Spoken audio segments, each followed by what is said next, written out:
iniciar a gravação, vou começar, tá? Boa tarde a todos. Hoje estamos aqui na presença aqui da professora Rosiane. Queria agradecer para a Rosiane, a doutora Ana Lígia e Leandro, né, analista aí do EPE. Hoje vamos falar sobre as energias renováveis, tá? Na semana do I3E, guardando algumas pessoas aqui entrarem. Sejam todos bem-vindos, tá? Primeiramente, eu vou estar como moderador, explicando aqui, eu vou estar como moderador, vou puxar alguns assuntos para a gente poder debater. E queria inicialmente, né, dar a palavra a cada um dos convidados para se apresentar, falar um pouco aí sobre energias renováveis, se trabalha, se faz estuda, faz pesquisa, quais são as perspectivas. E vou começar com a professora Rosiane, professora da UNB, tá bom? Seja muito bem-vinda a todos, espero que gostem. Boa tarde a todos. Primeiramente, eu gostaria de agradecer pelo convite para participar dessa mesa redonda. Muito obrigada. É um prazer poder participar, né, do I3E Week com vocês, falar dessa vertente, né, das energias renováveis, que, como todo mundo sabe, é o boom do momento e do futuro, né? Então, muito obrigada. Para quem não me conhece, eu sou professora da Faculdade do Gama, campus do Gama, né, da UNB, uma das extensões da UNB. Nesse semestre, estou lecionando as disciplinas de fontes de energia e tecnologias de conversão, combustíveis e biocombustíveis e química geral experimental. Eu leciono outras disciplinas também, mas ultimamente, ainda mais que esse período remoto, estou concentrada nessas disciplinas, tá? Então, a convite do Tiago e do Pedro Nicolas, eles me pediram que eu viesse trazer uma abordagem sobre essa perspectiva, esse panorama atual, né, e a perspectiva futura para as energias renováveis. Nesse momento, eu compartilho a minha apresentação com vocês. Deixa eu só colocar aqui. Vladimir, você que está aparecendo para mim, tá? A minha apresentação aparece aí para vocês? Parece sim, está aparecendo, professor. Ah, que bom. Só colocar o ponteiro aqui, caso eu precise dele. Então, a minha abordagem vai ser mais voltada para a questão do que está acontecendo atualmente, né, e aquilo que há de perspectivas para as energias renováveis no Brasil.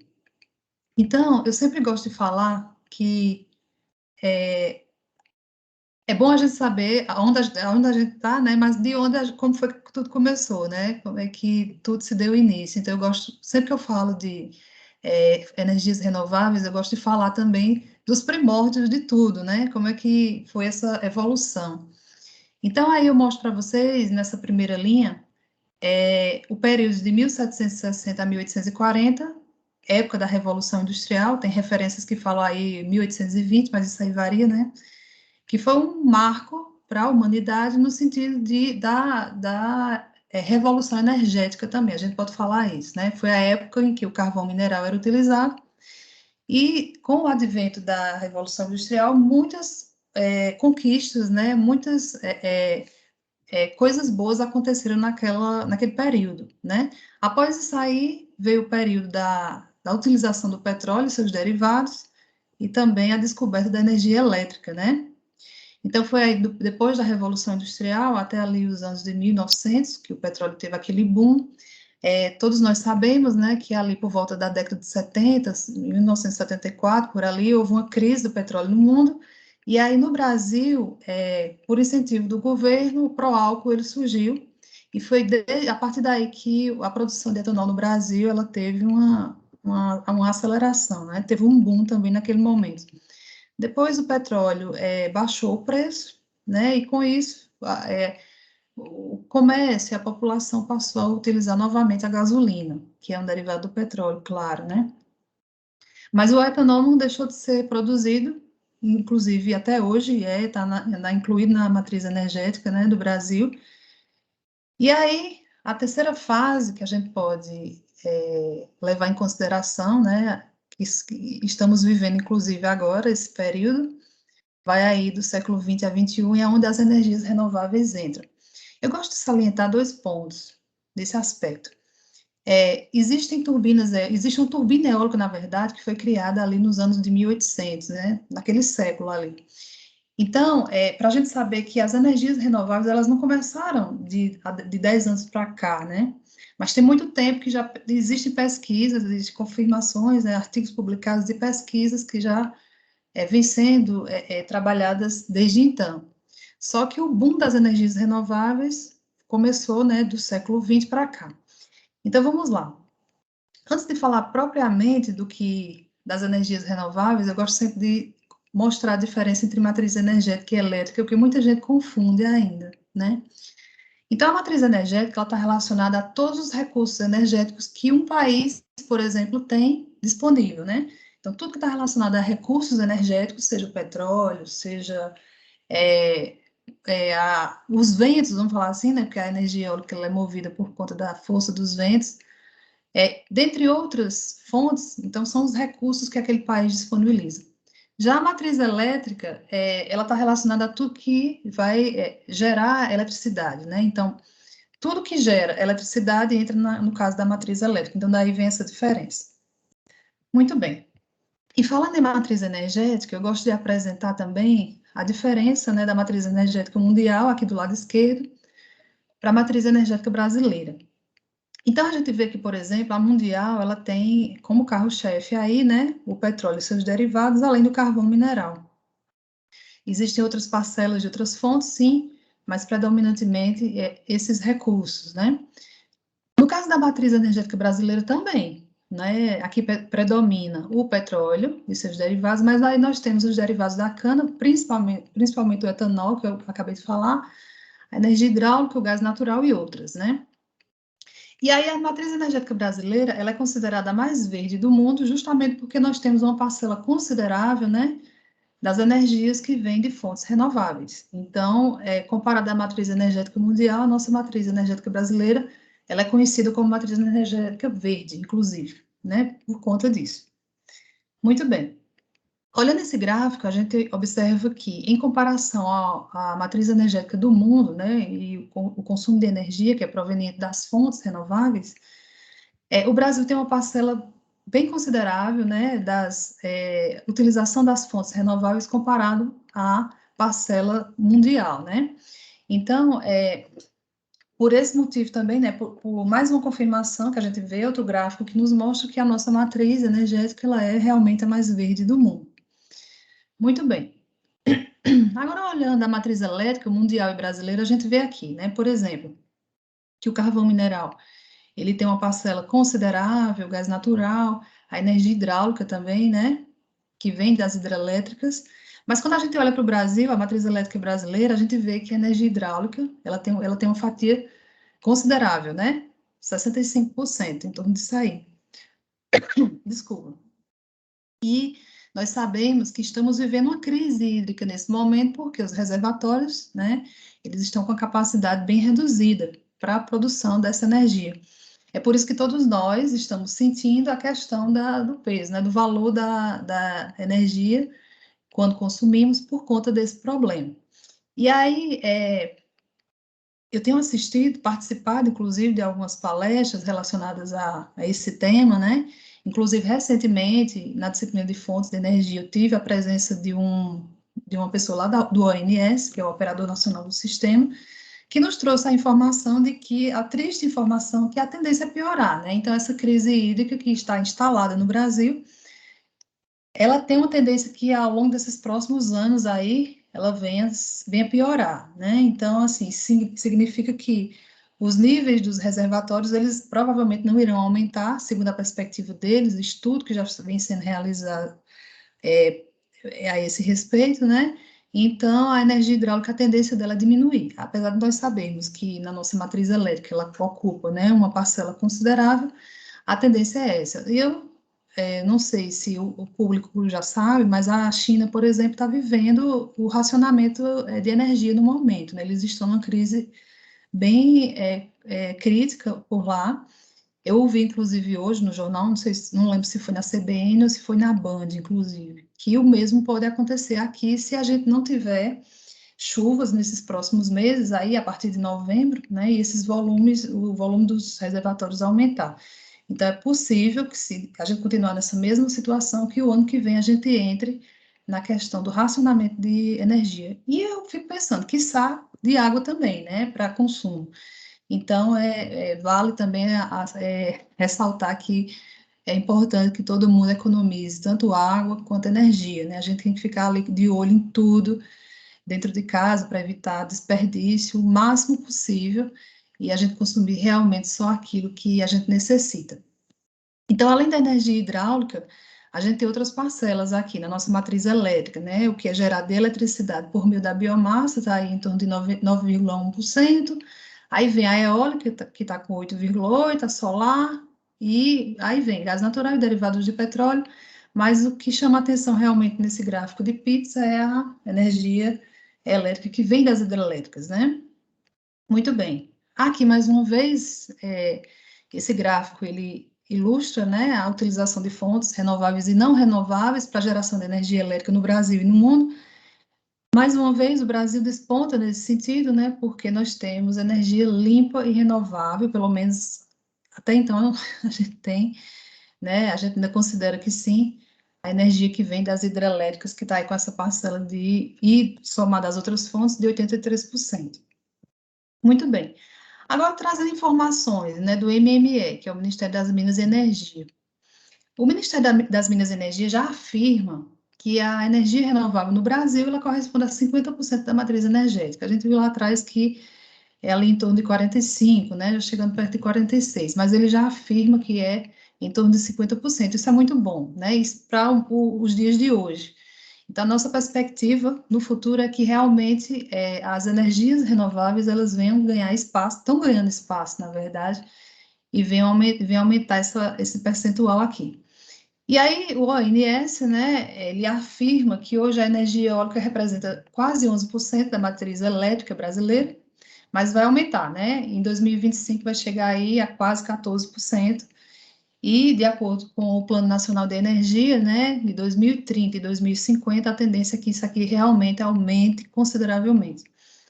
E sabe-se que a energia eólica é uma energia que ela não pode ser implementada em qualquer região, a gente sabe disso aí, né?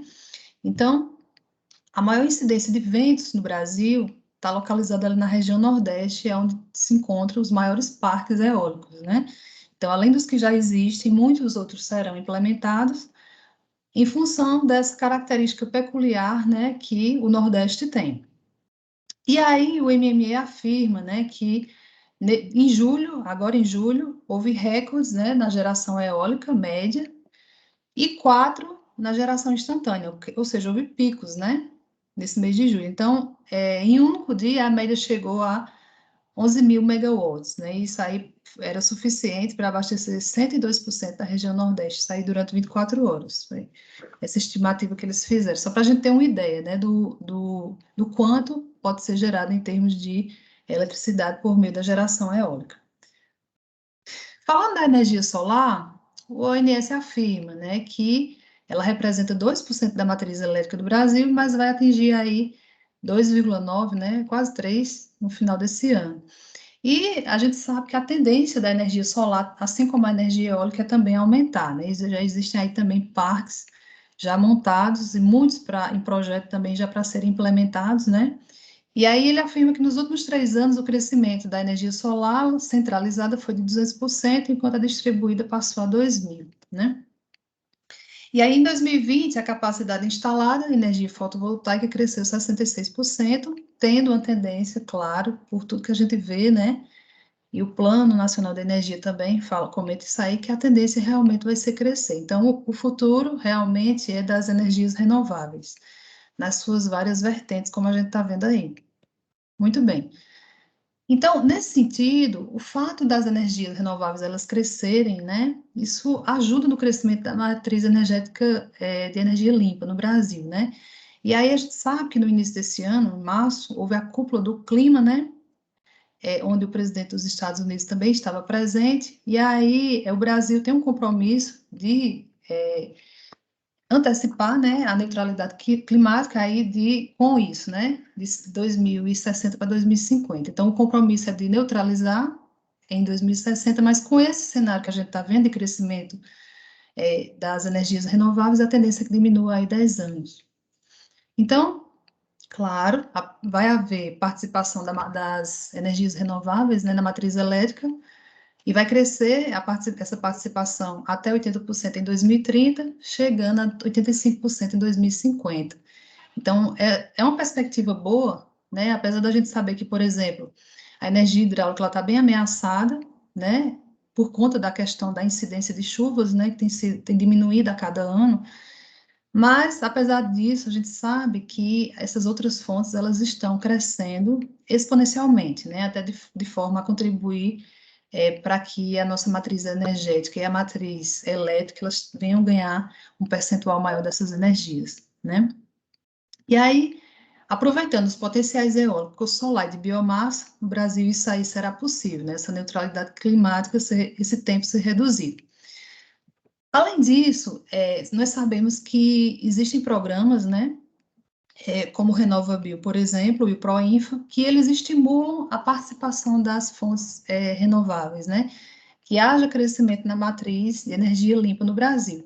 Então, a Política Nacional dos Biocombustíveis, né, que já é sacramentada com o etanol e o biodiesel, nessa política também está implementada a questão do biogás, né, das energias renováveis e limpas, e o Proinfa também, né? Então, eles são programas que estimulam, né, incentivam a questão do crescimento da matriz de energia limpa no Brasil. Muito bem. Agora, uma curiosidade, né? É bom a gente lembrar que o Brasil, ele participa, né? Ele é um dos países que compõe o BRICS. Então, o BRICS é composto por esses países e o Brasil é líder na produção de energia limpa. Então, isso é muito bom. A gente sente até uma alegria, né? Saber que o Brasil contribui de maneira considerável na produção de energia limpa.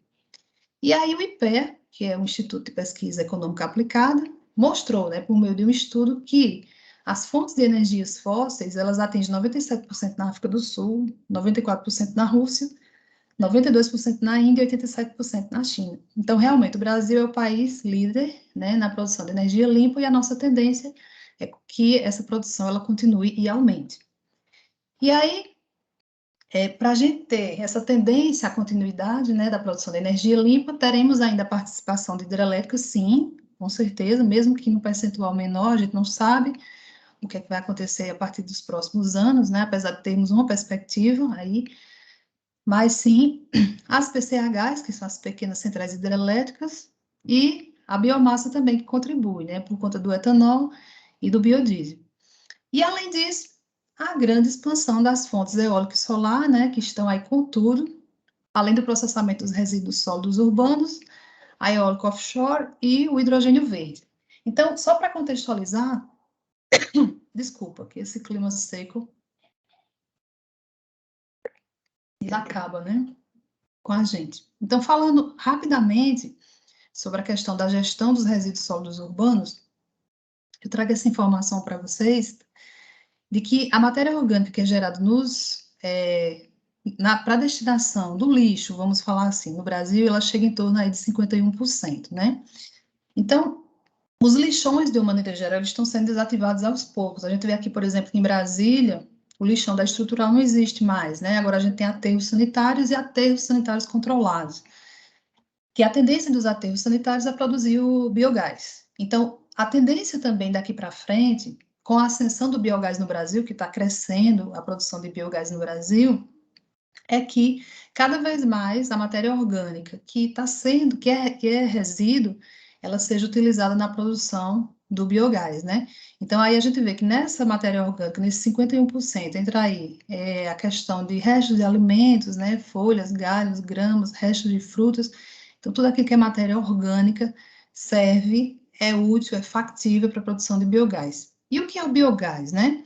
O biogás é um gás gerado a partir da fermentação anaeróbia. Na sua composição, tem majoritariamente o metano, tem o CO2, gás sulfídrico, ácido sulfídrico e outros gases. Ele sendo purificado, dependendo do grau de pureza que ele tenha, ele se aproxima da composição do metano, né? Ele vai sendo purificado para retirar esses outros gases e permanecer só o metano. Então, aí é quando ele é chamado de biometano. Aí eu mostro para vocês aqui rapidinho essa questão da fração de matéria orgânica em toneladas por dia no Brasil. E o potencial de energia, de biometano e energia elétrica que pode ser gerada a partir daqueles 51% de resíduos orgânicos que são lançados fora diariamente, né? Então, é bastante coisa, a gente tem aí quase 4 bilhões, né, de normal metro cúbico por ano, que é o que chama essa unidade, e em torno de 14 terawatt-hora por ano que pode ser gerado a partir desses resíduos. Então, é muita coisa. Por isso que o gerenciamento de resíduos sólidos urbanos vai ser uma tendência também e é muito importante, né? Para tanto diminuição desses resíduos dos aterros, quanto para a geração de eletricidade. Muito bem, aí aqui eu mostro algumas usinas, aqui na verdade é para mostrar onde estão concentradas as usinas de produção de biogás no Brasil, principalmente na região sul, mas sudeste também, e alguns pontos no restante do Brasil, mas a tendência é que essa produção ela aumente.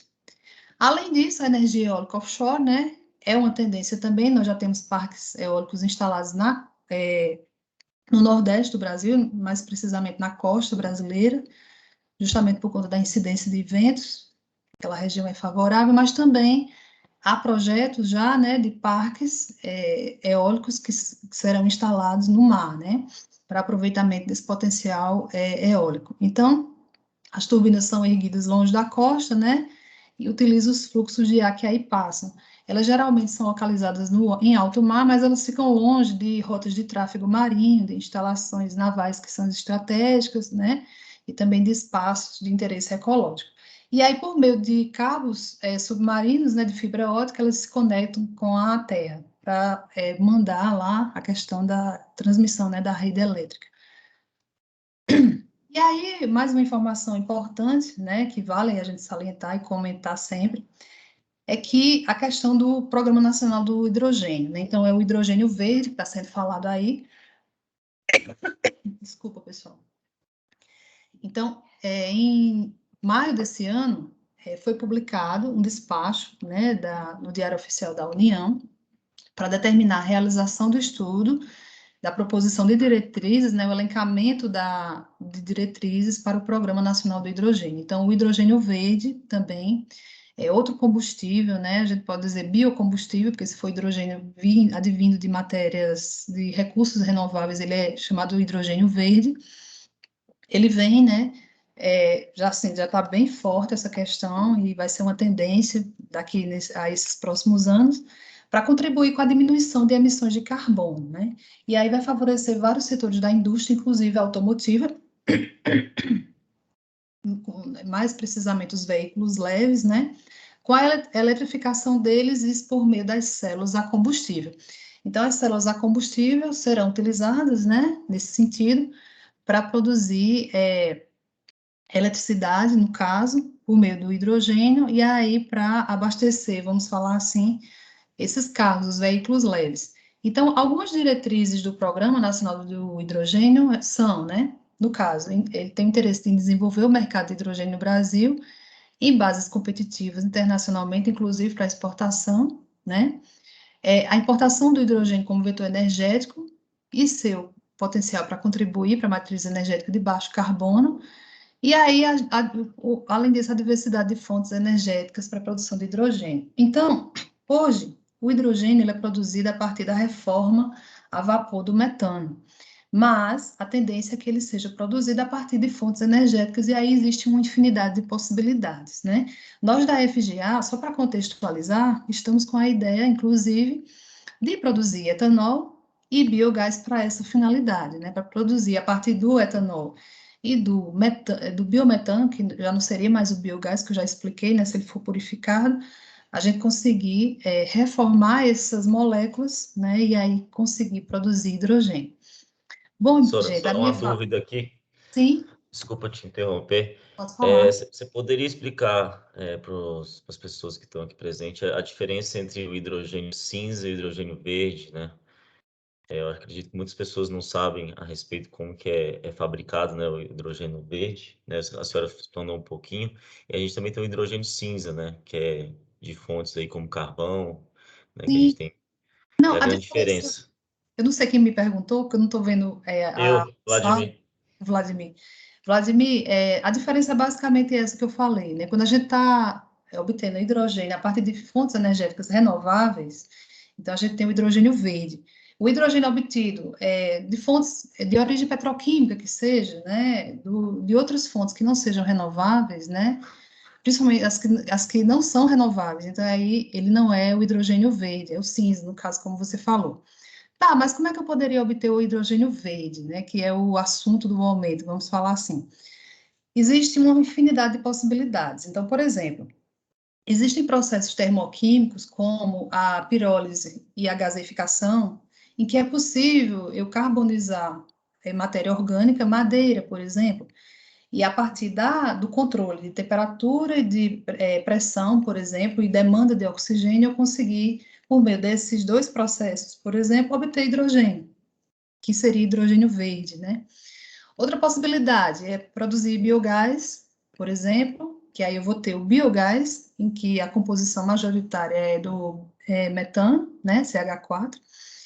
E aí, se eu utilizar esse biogás, né, que aí no caso eu teria de purificar para produzir o biometano, ele a um grau de pureza mais elevado, a partir da reforma dele com células a combustível, eu conseguiria converter esse metano, por exemplo, a hidrogênio. Ou também eu promover a reforma a vapor, que em laboratório é um pouquinho mais difícil, né? Só se eu tivesse, por exemplo, eu tivesse uma escala piloto, por exemplo, com reatores catalíticos, por exemplo, que aí eu conseguisse converter, como a indústria já faz hoje, né? Mas em menor escala. Então, são alguns dos exemplos, né, além de outros que existem, para produzir esse hidrogênio verde que a gente está ouvindo falar aí. Mas existem outras possibilidades, tá? E aí, o Pedro, tanto o Pedro quanto o Tiago, tem me falado que eu teria 20 minutos para falar, eu já vou nos 24. Eu vou encerrar minha fala e a gente continua conversando depois, tá? Eu Sim. agradeço a atenção de todos e agora volto a palavra para o Vladimir. Obrigada. Muito obrigado, professor, aí pela explanação, por ter apresentado aí como que está a situação energética aí no Brasil e no mundo, né? Isso é muito importante a gente estar ciente, né? Que a gente é uma referência mundial, né? Na matriz de energias renováveis. E eu fico muito feliz, né? De participar, de ser brasileiro, né? Nesse ponto. Gostaria agora de dar a palavra para o nosso convidado aí, Leandro, analista de pesquisa energética da EPE. Seja muito bem-vindo, Leandro. Por favor, fala um pouquinho sobre você, sobre como que é a sua pesquisa, sua perspectiva aí de mercado, como que está a energia renovável. Bom, obrigado pela palavra, Vladimir. Eu agradeço primeiramente o convite, né, para a gente estar aqui o convite para poder participar com vocês, né, nesse evento e trazer a visão um pouquinho do planejamento, como é que ele é feito, como é que é o regulatório brasileiro, né? E, e assim, é bem interessante ouvir a academia, né, voltar para as nossas raízes, né? Eu, como formado do UNB, eu sou formado em engenharia elétrica, voltar, assim, né, depois de um bom tempo e trazer a visão um pouquinho diferente, né? Porque quando a gente sai da academia, a gente sai com aquela visão muito tecnológica, uma base muito bem fundamentada, física, matemática, mas quando você entra no mercado, você é requerido em diversos outros aspectos, regulatórios, de direito, econômicos principalmente, né? Então, tudo isso vai trazendo competências e vai trazendo aspectos muito interessantes para a nossa complementação acadêmica e nossa complementação profissional, tá? Quando eu recebi o convite para falar de energia renovável, eu pensei, né? Nossa, que tema enorme, dá para falar alguns meses sobre isso. São tantas fontes, né? Tantos aspectos. Você pode falar da inovação tecnológica, um tema que por estar tratando na academia, eu prefiro que vocês comentem mais. Você pode falar sobre o planejamento, que já é um pouquinho mais do meu dia a dia, sobre políticas públicas, né, que foi tratado um pouquinho agora do Programa Nacional de Hidrogênio. Você pode tratar de regulatório, como transformar essas políticas públicas em investimento, né, como passar os sinais para o mercado, os sinais econômicos que motivem o investimento dos agentes, que motivem a implementação das energias renováveis. E a princípio eu tinha decidido, bom, vou ficar na minha praia, né? Não vou me meter a besta, vou falar aqui do planejamento, né? De como que, que a EPE enxerga, que a gente tem visto de resultado, como que o mundo tem modelado isso, como que o mundo tem entendido esse assunto. Primeiramente, o que é a EPE, né? A EPE é uma pública, tá? Ela é uma empresa de apoio ao Ministério de Minas e Energia, é uma empresa pequenininha, bem enxuta, ela não tem nem 300 funcionários, tá? Ela tem um corpo bem qualificado, de muitos engenheiros com doutorado, com mestrado. É um corpo técnico bastante qualificado, com muita publicação, tá? E a estrutura do setor, como é que ela se encaixa na estrutura do setor, né? Do setor elétrico brasileiro, do setor energético brasileiro. O Brasil, ele tem, deixa eu colocar aqui o ponteiro para facilitar. O Brasil, ele tem como figura, vocês estão vendo minha tela certinho? Não, não estou vendo. Não? Se Opa, puder desculpa. compartilhar. Achei que eu tinha compartilhado já. Um minuto. Foi? Agora sim. Bom, então, como que essas renováveis são vistas, né, no planejamento energético brasileiro? A estrutura do setor, em termos organizacionais, ela basicamente segue essa estrutura aqui. Tem o CNPE, que é uma instituição formada por representantes de ministérios e das instituições setoriais que tomam algumas decisões mais importantes. O setor, por exemplo, a decisão pelo Programa Nacional de Hidrogênio foi uma proposta feita pelo MME na reunião do início desse ano. Abaixo do CNPE, quem subsidia o CNPE na decisão, na avaliação dessas políticas, está o Ministério de Minas e Energia, que é um órgão de governo, né, com estrutura de Estado. Então, tem um ministro que é definido pelo governo, mas existe toda uma estrutura de Estado, de funcionários embaixo que estão ali desenvolvendo políticas. E ligado ao Ministério de Minas e Energia, tem diversas instituições. O Comitê de Monitoramento do Setor Elétrico, que está bastante na mídia atualmente, né, em virtude da escassez hidrelétrica, que ele está sendo bastante acionado, tem que tomar diversas medidas regulatórias emergenciais. Tem a EPE. A EPE basicamente é um braço de pesquisa, um braço técnico para poder para quantificar as políticas públicas, quantificar os benefícios, os malefícios, quais são as vantagens de adotar essa linha regulatória, quais são as desvantagens. E abaixo do MME tem a ANP, que regula o mercado de petróleo, gás e biocombustíveis, a ANEEL, que regula o mercado de energia elétrica. A ANEEL também regula dois importantes irmãos, digamos assim, da EPE, que são duas instituições sem fins lucrativos, que são a CCE e o ONS. A CCE é a Câmara de Comercialização de Energia Elétrica, onde são registrados os contratos e é feita a liquidação no mercado de curto prazo do setor elétrico brasileiro, onde são também ocorre a gestão dos contratos regulados do mercado regulado, e o ONS, que é o operador nacional do sistema, que é quem é responsável por manter a carga igual à geração, né? Fazer aquele equilíbrio que a gente estuda nas matérias de geração, nas matérias de potência, e manter isso a todo instante do momento, equilibrando todas as fontes de geração com a carga projetada e despachando ao mínimo custo possível é, esse balanço, tá? Bom, aqui eu falei, a EPE é uma empresa pública, né? Ela tem como função legal o desenvolvimento de estudos, estatísticas energéticas, como algumas utilizadas pela professora na apresentação dela, do balanço, implementação e avaliação de política energética nacional, tá? Ela é uma empresa bem conceituada, tem nota máxima no indicador de governança do Ministério da Economia. E aqui está a estrutura dela, né? Eu trouxe essa estrutura não para vocês entenderem, basicamente já está muito empresarial, digamos assim, a apresentação, é só para mostrar que a EPE ela tem quatro grandes diretorias. Ela tem uma diretoria de energia elétrica, de estudos de energia elétrica, que é a diretoria que está focada no setor elétrico, faz o planejamento da transmissão, faz o planejamento indicativo da geração. Tem a diretoria de estudos de petróleo, gás e biocombustíveis, que é uma diretoria focada para os usos energéticos dos combustíveis, o petróleo, as avaliações do pré-sal, entre outras coisas. E tem uma diretoria que, na verdade, aqui ela é mais transversal, que é uma diretoria de estudos econômicos, energéticos e ambientais, que avalia de forma holística, né, como que são os impactos ambientais das fontes energéticas, como que são os benefícios econômicos, tá? Bom, aqui eu coloco alguns dos diversos produtos, talvez os mais famosos, que a EPE publica. A EPE publica bastante, tá? É mais de 10 documentos por mês, com certeza. No nosso site vocês encontram muitas estatísticas do setor elétrico brasileiro, muita informação validada, de qualidade. Tem o Balanço Energético Nacional, que é uma importante fonte de informação sobre o que aconteceu nos anos, né, sobre o passado, digamos assim.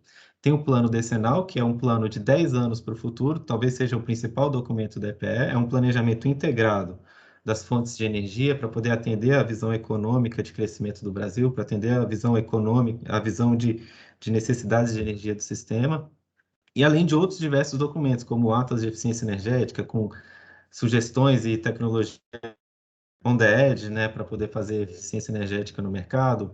Tem o mapa, o WebMap EPE, que é basicamente todas as informações de energia do Brasil georreferenciadas, e diversos outros documentos. Então, é um site que tem muita informação para quem quer ficar na área energética, na área de potência. É um ótimo lugar para poder se aprimorar, para poder entrar no mercado, tá? Bom, aí aqui eu tinha pensado em trazer um pouco do PDE 2030, que é a última versão publicada. A gente está trabalhando atualmente no PDE 2031, mas, assim, dado que a professora já trouxe diversas informações, aqui eu coloquei diversos slides que eu não vou conseguir atender durante toda a apresentação, mas que fica aqui também, eu posso encaminhar para vocês esse documento em seguida, para vocês poderem consultar, né? Aqui, basicamente, falo que o contexto do PDE 2030, como ele foi feito no meio da Covid, né, no meio da crise Covid, ele teve um, uma vertente de incertezas muito grandes, né, para você fazer projeções num momento tão incerto, né? Quanto mais longe você olha, maior o seu cone de incerteza, né? Maior você tem o risco de errar e risco de acertar, né? Então, teve essa redução no curto prazo do consumo com a Covid, e essa redução, como é que vai ser a recuperação da economia? Vai ser em V? Vai ser mais estendida? Como é que a gente projeta isso? Quais são os indicadores econômicos? Como é que está diversos parâmetros econômicos? Tem uma equipe lá na EPE que é especializada nisso. Também incertezas como a transição energética. Qual vai ser a velocidade dessa transição energética? Isso vai impactar o Brasil mais rápido, mais devagar? O Brasil já é um país muito renovável. Será que o Brasil vai ter que acelerar muito? Como é que o Brasil vai se comportar nisso? Além da modernização do marco regulatório do setor elétrico brasileiro, que já está com sinais de desgaste, né? Aqui seria um outro tema também, o marco regulatório brasileiro, baseado em contratação de garantia física no atacado, né, que tem os seus problemas. O Brasil está começando a não conseguir expandir em hidrelétrica, talvez a sua escassez esteja migrando de uma escassez típica de energia para uma escassez típica de potência, em virtude da intermitência das renováveis. Então, tem diversos assuntos que geram incertezas nessas projeções que eu vou apresentar aqui para vocês daqui a pouco, tá? Esses aqui são dados de entrada, né? Dados de economia que a gente utiliza na modelagem, dados de PIB, de população esperada e tudo mais. Tem a evolução de oferta interna de energia que a gente espera, né? Como é que essas principais fontes elas vão evoluir com o tempo, com o crescimento de consumo que a gente espera para o Brasil. O Brasil ainda é um país de intensidade energética baixa, de oferta de energia per capita baixa, tende a evoluir muito. Então, o Brasil, por ser um país em desenvolvimento, ele ainda vai ter um consumo per capita muito maior, então tem que ter também um aumento da oferta. Você não está apenas fazendo uma substituição. Por exemplo, a gente não está como um país da Europa que já possui um consumo muito elevado e atualmente trabalha bastante eficiência energética e renováveis para substituir a sua matriz térmica, né? Para fazer uma substituição. No nosso caso, a gente meio que está trocando o pneu no meio da corrida. A gente está tendo que fazer essa transição energética e, ao mesmo tempo, crescer. Ao mesmo tempo, crescer a produção de energia para evitar os cenários de escassez, tá? Aí, aqui são dados de renovabilidade que a professora já destacou, eu vou passar, tá bom? As projeções futuras que a gente tem, ó, no ponto da matriz elétrica, esse é um dado que a gente colocou, o projetado para 2021, no ano passado, 85% renovável. Esse projetado, ele vai desviar um pouco, tá? Porque esse ano a gente está tendo um despacho elevado de termoelétricas em virtude da escassez hidrelétrica. Isso aqui é em termos médios, né? A gente faz uma simulação estocástica para poder avaliar isso. Em termos médios, 85% renovável era a nossa expectativa para 2021. Os números vão ser menores, mas para o futuro, com a penetração de mais renováveis e tudo mais, a gente considera que o Brasil, em 2030, teria uma matriz 86% renovável. Então, é um mercado que vai crescer ainda muito no Brasil. As renováveis, elas são extremamente competitivas aqui no Brasil, né? A gente discute, por exemplo, a manutenção, existe o debate público, né, da manutenção de programas de incentivo de fontes alternativas como o Proinfa, para fontes já consolidadas como eólica, fotovoltaica e outros exemplos, né? Mas na verdade essas fontes elas já são as mais competitivas. Se você olhar o Mercado Livre, o mercado onde os próprios agentes contratam a sua geração, né? Não estão sobre os contratos das distribuidoras de energia, os grandes comerciais, grandes indústrias, esses agentes já estão contratando diretamente, fazendo contratos diretos de geração eólica, de geração fotovoltaica, via um regime regulatório que a gente chama de autoprodução. Tá?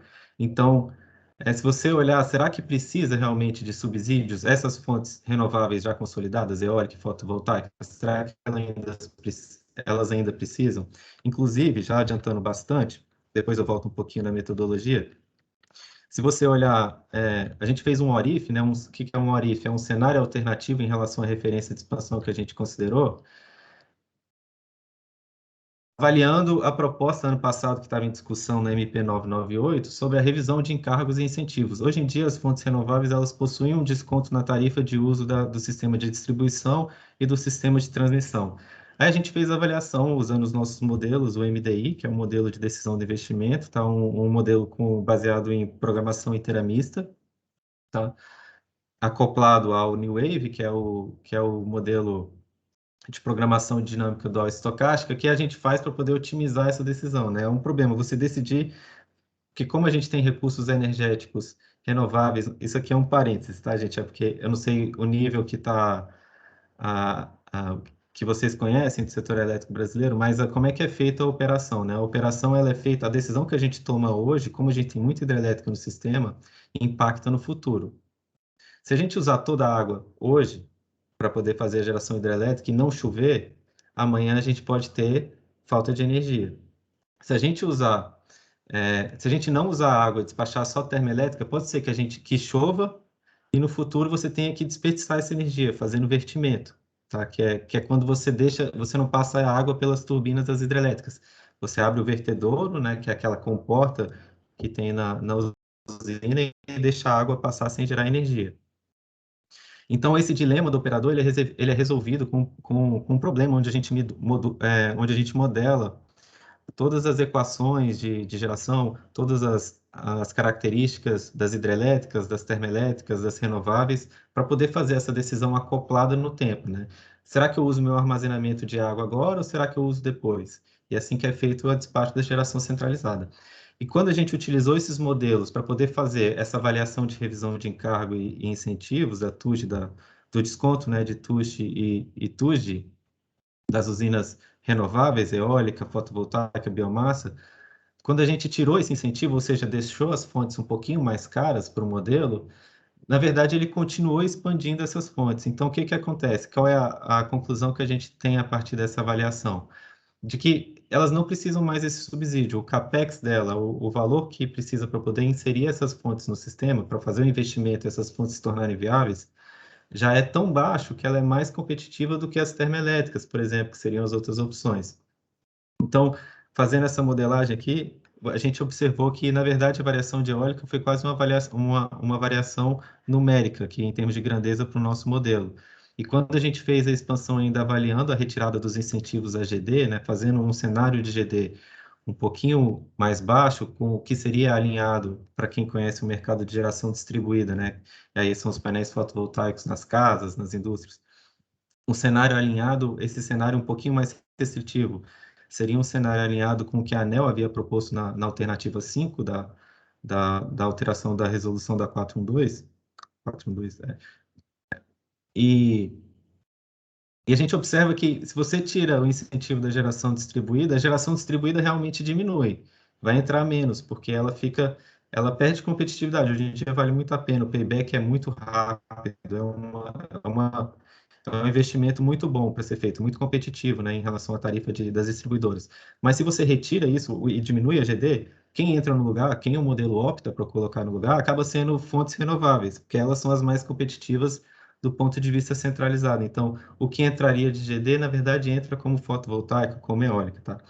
Esse é um dos cenários que a gente avalia no PDE. Como eu fui passando aqui, vocês devem ter visto, a gente faz várias sensibilidade de custo, se a operação aumenta, a sensibilidade aqui também de um tema polêmico, que foi as termoelétricas a gás, que entraram na Eletrobras, né, as termoelétricas inflexíveis, que vai acabar deslocando muito empreendimento renovável no Brasil, em favor do mercado de gás brasileiro. Também a gente avaliou uma nova estratégia de operação hidrelétrica, né? Quando você avalia, por exemplo, hoje em dia a gente opera as hidrelétricas para poder gerar energia na base e fazer a modulação de potência, né? Quando necessário, quando existe a ponta. No entanto, você consegue maximizar esse atendimento à disponibilidade de potência das hidrelétricas se você mantém os reservatórios cheios, porque você tem uma altura de queda maior, no seu turbinamento você consegue gerar uma potência maior. Então, a gente fez o seguinte exercício. Bom, vamos tirar a hidrelétrica da base. Vamos tirar um pouco da hidrelétrica da base. Vamos forçar a penetração, por exemplo, de renovável, de termoelétrica inflexível. Vamos aumentar o nível usual, estocasticamente, desses reservatórios. Vamos fazer com que, na média, eles fiquem mais altos, principalmente no período seco, que é usualmente de maio a outubro, tá?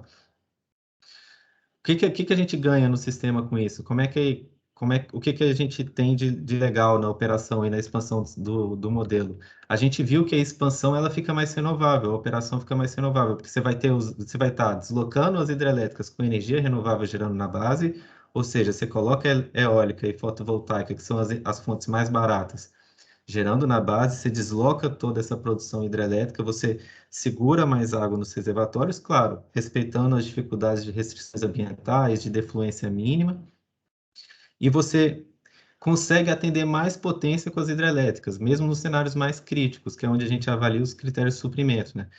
Mesmo nos cenários mais críticos, essa hidrelétrica vai estar entregando mais. Então, dessa forma, você precisa de menos termoelétrica no sistema. Porque por que a gente ainda precisa das termoelétricas? Porque, apesar das energias renováveis, principalmente as mais competitivas, eólica e fotovoltaica, estarem sendo viáveis, elas ainda contribuem muito para a energia, elas não contribuem para a potência em virtude da sua intermitência, em virtude elas contribuem para a potência, mas contribuem num percentual muito baixo em termos de confiabilidade, tá? Então, a gente precisa fazer essa complementação com fontes despacháveis, com fontes que agreguem potência ao sistema. Pode ser uma biomassa, mas se ela tem um potencial limitado, mas pode ser uma termoelétrica a gás de ciclo aberto, de ciclo fechado, ciclo combinado, perdão.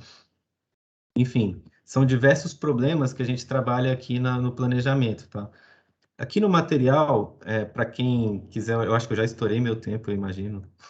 Eu tenho muito material aqui, mas tem a metodologia, tem falando como é que a gente faz, mostrando a questão da renovabilidade, a participação, né, que a professora falou, olha que como a participação das hidrelétricas percentualmente cai. Realmente, elas acabam sendo deslocadas pelas outras fontes. A participação das renováveis aumenta.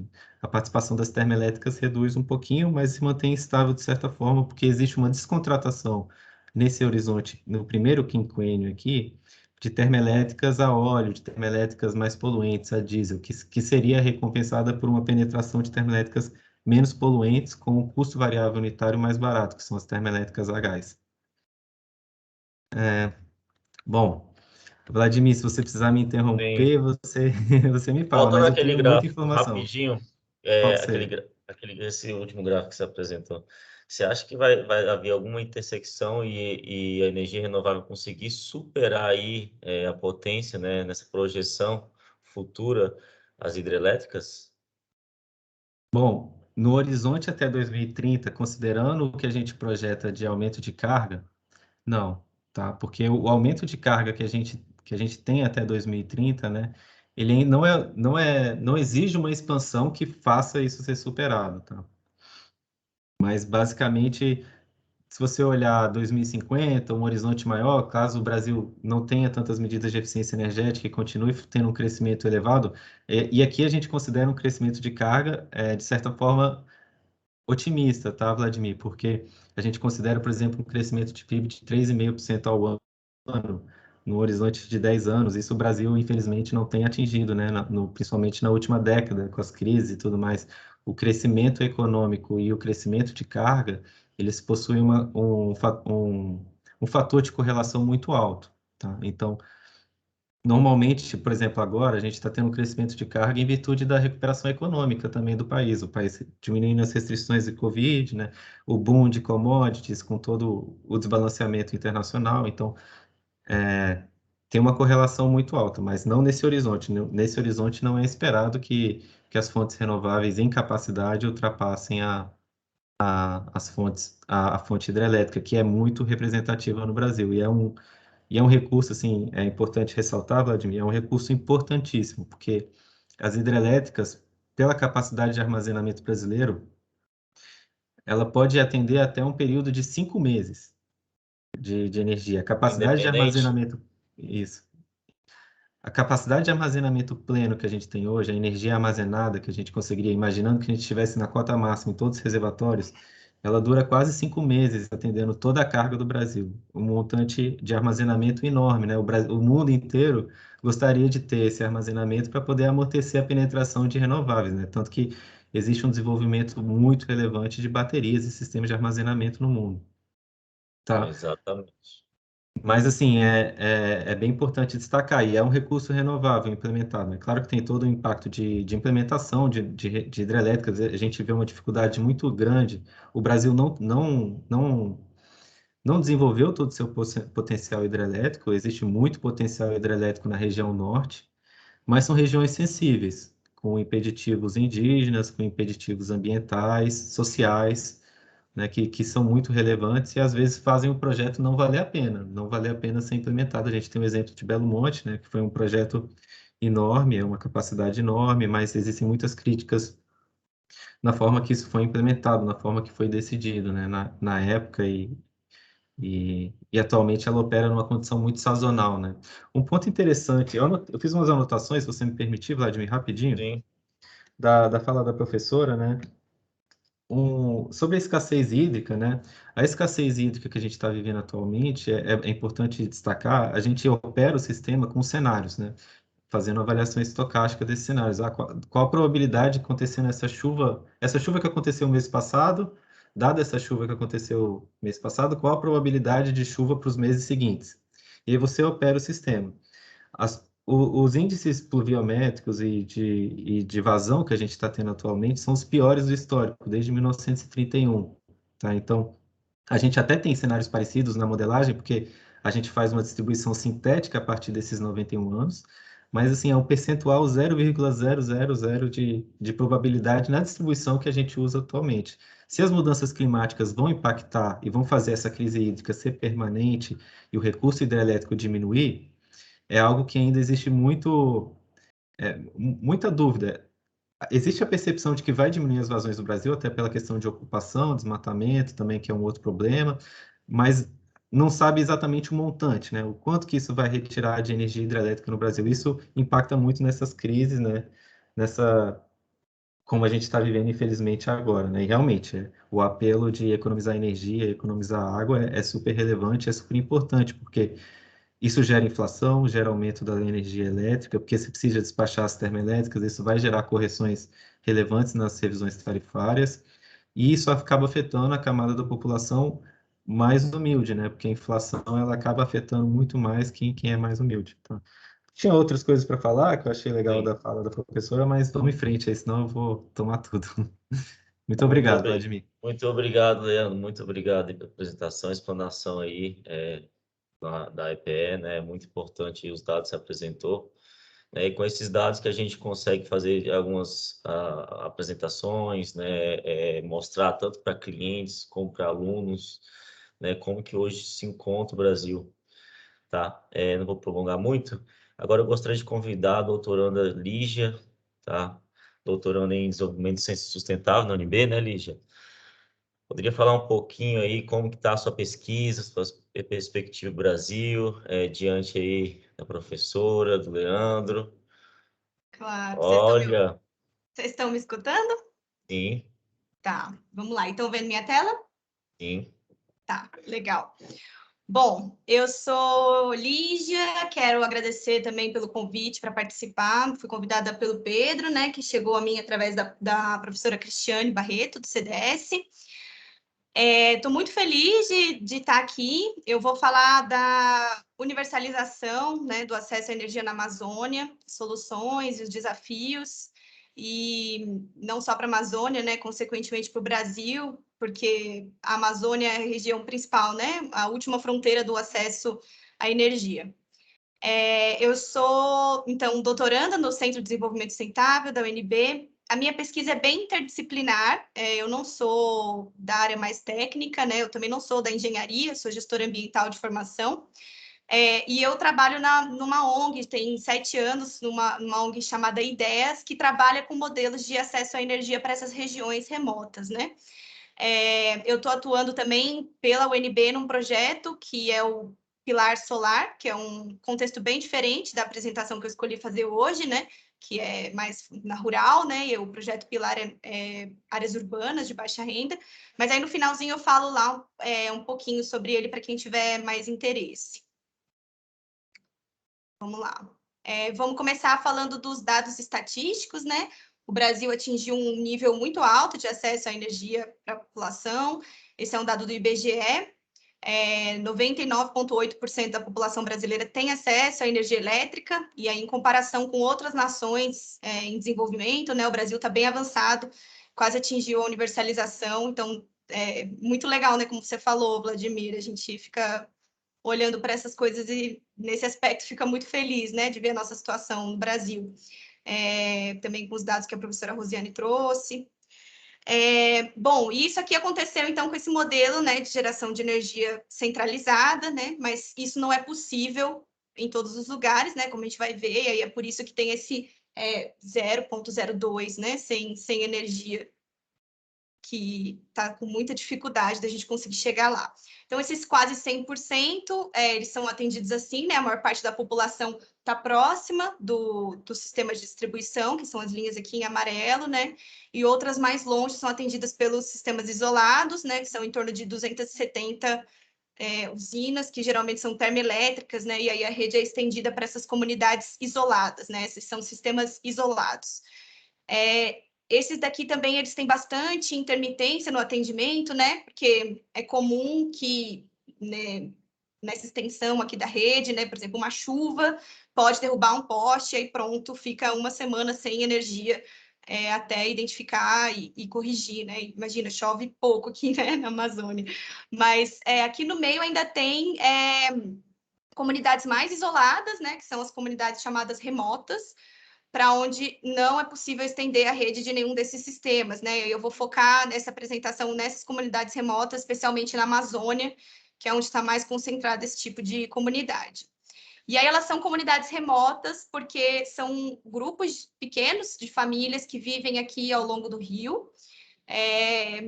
O decreto que regulamenta o serviço de energia define comunidades remotas assim, né?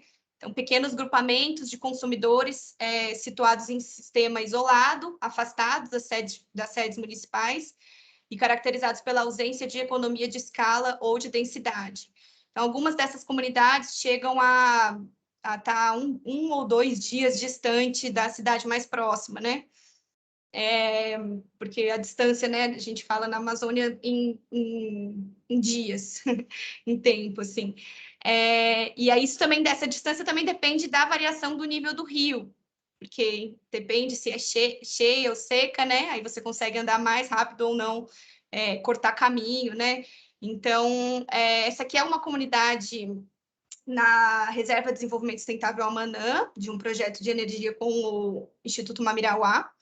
E assim como essa reserva, né, a maior parte dessas comunidades que não são atendidas, né, com serviço de energia elétrica, está nas unidades de conservação ou são comunidades indígenas, então, especialmente povos e comunidades tradicionais, né, que têm um modo de vida, formas próprias de organização social e que têm um papel bem importante na conservação das florestas.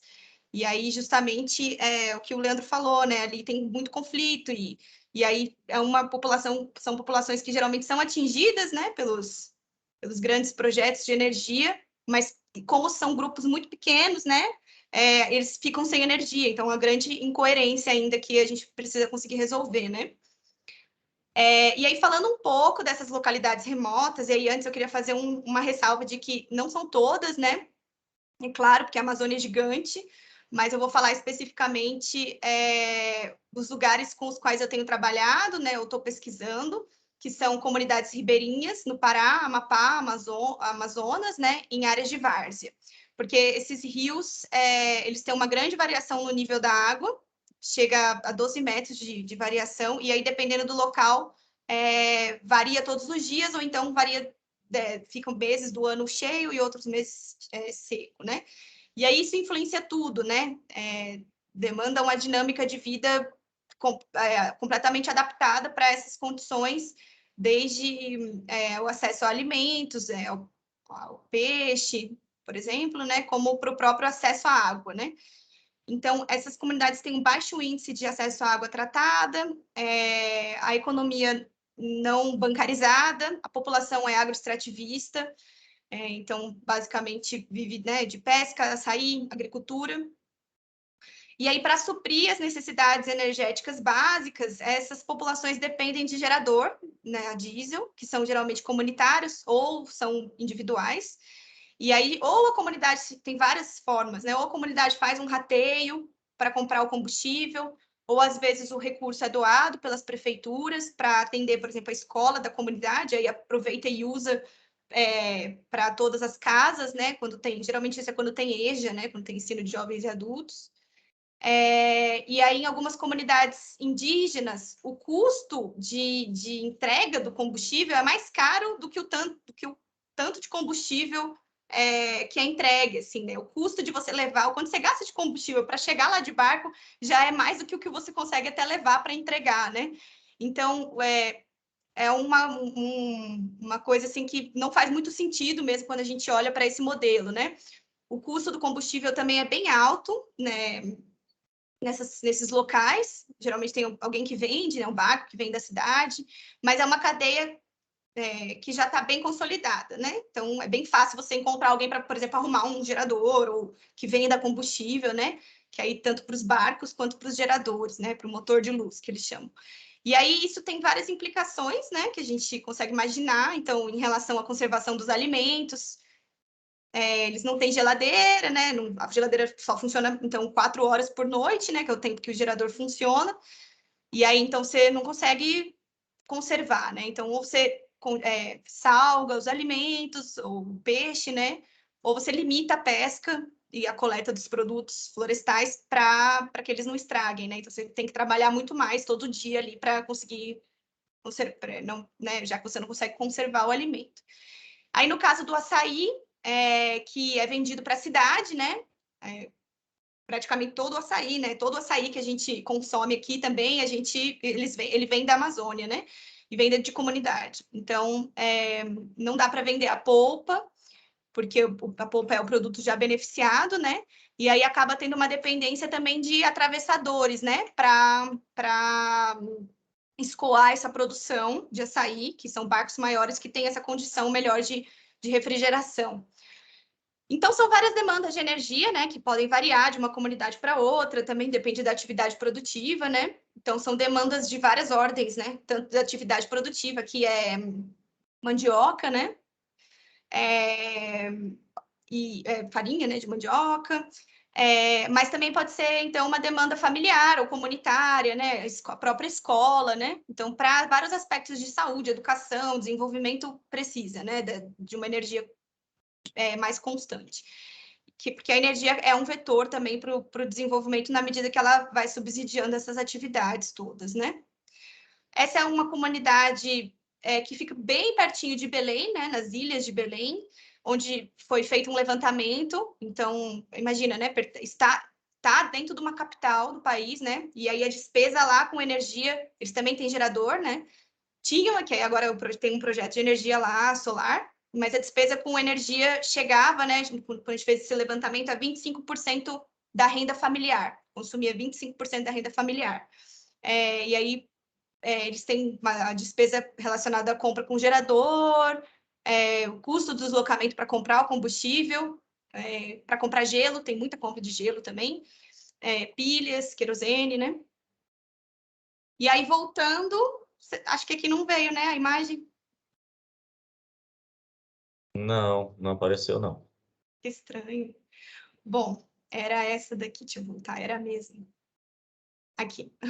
Parece que é pouca gente, né, que ainda falta, né, mas o desafio é muito grande, né, e ainda existe muita divergência sobre essa quantidade, a depender da fonte. Parece que tem mais do que se acredita ter de comunidades remotas sem energia, né?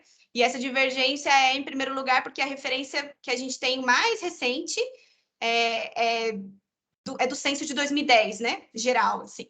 Foi o único censo que levantou essa informação de acesso à energia, né?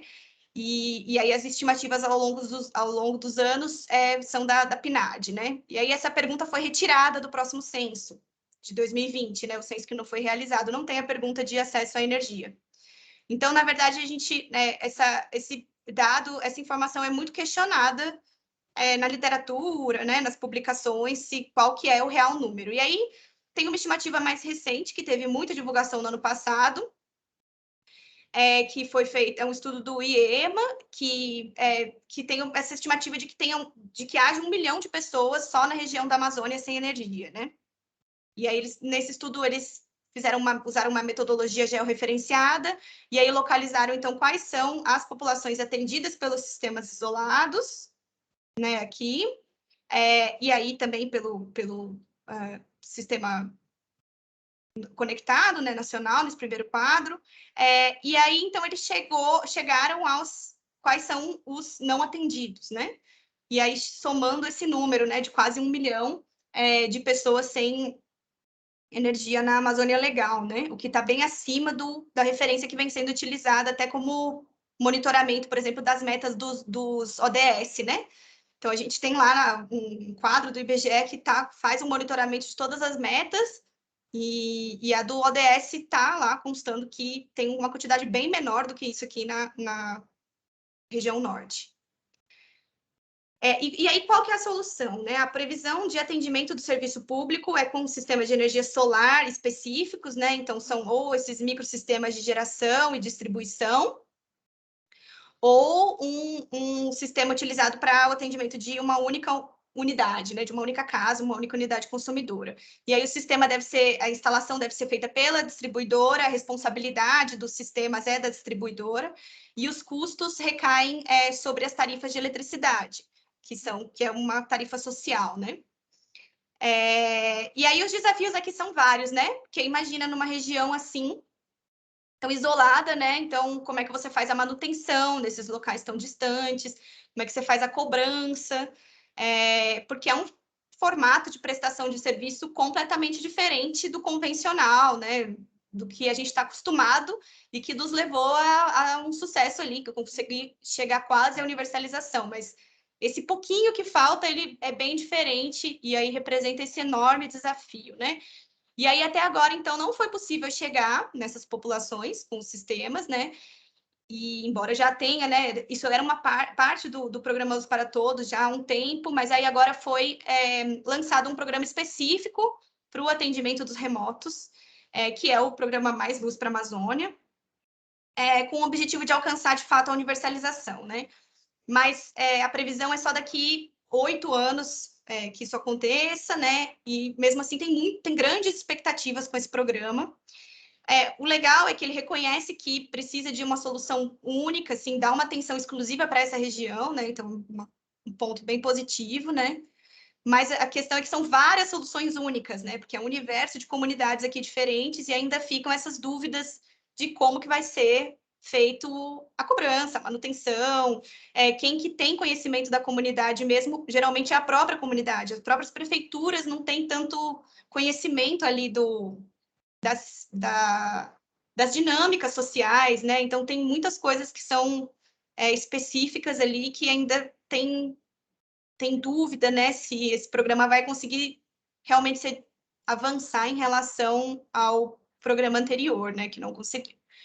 Mas, enquanto isso foi sendo discutido, né, ao longo das últimas décadas, surgiram várias iniciativas de universidade, tem bastante coisa da UNB também, tem experiências de governo também, e de várias ONGs. Então, tem o Instituto Mamirauá, tem o Instituto Socioambiental, o ISA, o IDEAS, né, que eu trabalho, que trabalha em parceria com essas organizações locais. E essas organizações têm testado várias tecnologias e modelos, né? Eu acho que o principal aqui é falar de modelo, né? Tem muita coisa para contribuir nesse aprendizado, né, de energia solar nas comunidades, porque geralmente os projetos estão vinculados com outras finalidades também, né? Porque são organizações que estão trabalhando outras frentes, né? Não só da energia.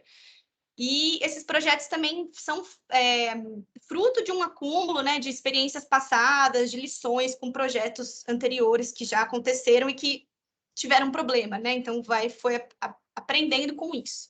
E aí, falando desses projetos anteriores, né, que tiveram problema, o que muitos deles, e a literatura aponta, né, como um problema, e também dos programas do governo, né, é o tema da gestão dos sistemas, né, da gestão local. Então, precisa ter apropriação da comunidade para garantir o funcionamento. E como fazer isso, né? Você chega com um sistema novo que demanda um uso completamente do gerador a diesel, né? Então, como eu falei, eles usam 4 horas de energia, né? Mas são 4 horas que o gerador liga e ali liga tudo e tudo bem, né? Então, como é que você faz essa apropriação de uma tecnologia que funciona de um jeito diferente, né? Que você tem uma distribuição, tem uma perspectiva de uso completamente diferente, que a comunidade tem que se organizar para isso também, né? Então, tem também o problema da manutenção, que eu falei, né? Da cadeia de suprimentos. Então, quem que vai fazer a troca se um controlador de carga queimar, né? E se for só um fusível, né? Quem que vai atender de longe esse chamado de manutenção e andar 2 dias de barco para fazer uma troca, assim, de um controlador de carga, né? E quem que pode vender esse controlador, então, na comunidade, né? Então, assim, são várias questões que o que eles dizem, né? Essas pesquisas é que os projetos não funcionam sozinhos, né? Sem uma organização para gestão, sem novos serviços dentro da comunidade, né? E aí, para isso, eles precisam do envolvimento dos atores locais, né? Bom, aí aqui está só um relato de um projeto que fala justamente que o pessoal conseguiu substituir as baterias, conseguiu, porque era bateria automotiva, né? Mas não conseguiram encontrar, por exemplo, controladores, porque não tinha no mercado regional, né? Então, várias pecinhas ali que precisam encaixar para essa transição acontecer. E aí, o que os projetos das organizações sociais têm demonstrado, né, é que a comunidade precisa receber capacitação para fazer isso, né? Que eles precisam participar das decisões e até orientar, direcionar o que eles precisam, né? Assim, pautar mesmo a política para essas localidades, né? E aí parece até meio sem novidade quando a gente fala que participar é importante, né? Porque participação é importante em todas as áreas, né? Participação, consulta, né, mesmo, assim, participação, tudo isso é importante, mas no caso da energia, né, o que muitos estudos apontam é que realmente é o único jeito, porque senão pode ir tudo por água abaixo, e aí grandes investimentos que painel solar vira lixo na floresta, né? Então, assim, considerar isso, né, é muito importante, porque só quem conhece a realidade de um local remoto é a própria realidade, né, as oscilações do rio. E aí, bom, uma outra coisa que o Leandro falou, né, sobre as mudanças climáticas, né, a gente tem tanta incerteza com relação às mudanças climáticas, né, e aí isso é um outro elemento, né, tem comunidade que está se deslocando, que se desloca por conta disso, né, de seca e terra caída, então são vários fenômenos ali na Amazônia que acontecem por conta das mudanças climáticas e que se não tiver um envolvimento ali no micro, não dá nem para saber, né, se a comunidade vai estar lá no ano que vem. Então, elas precisam estar participando, né, precisa ter esse mecanismo de entender o que é que elas precisam, né, elas precisam estar no planejamento. E aí, algumas dessas experiências boas destacam justamente o papel, né, da gestão comunitária e apontam para a formação ou para a importância da formação de arranjos novos, né? Então, arranjos comunitários, ou outros chamam de arranjos produtivos locais, ou redes de colaboração, né? Que vão surgindo na comunidade. Então, são novos atores. Por exemplo, uns falam eletricistas do sol, ou um agente comunitário de energia, assim como tem o agente comunitário de saúde, né?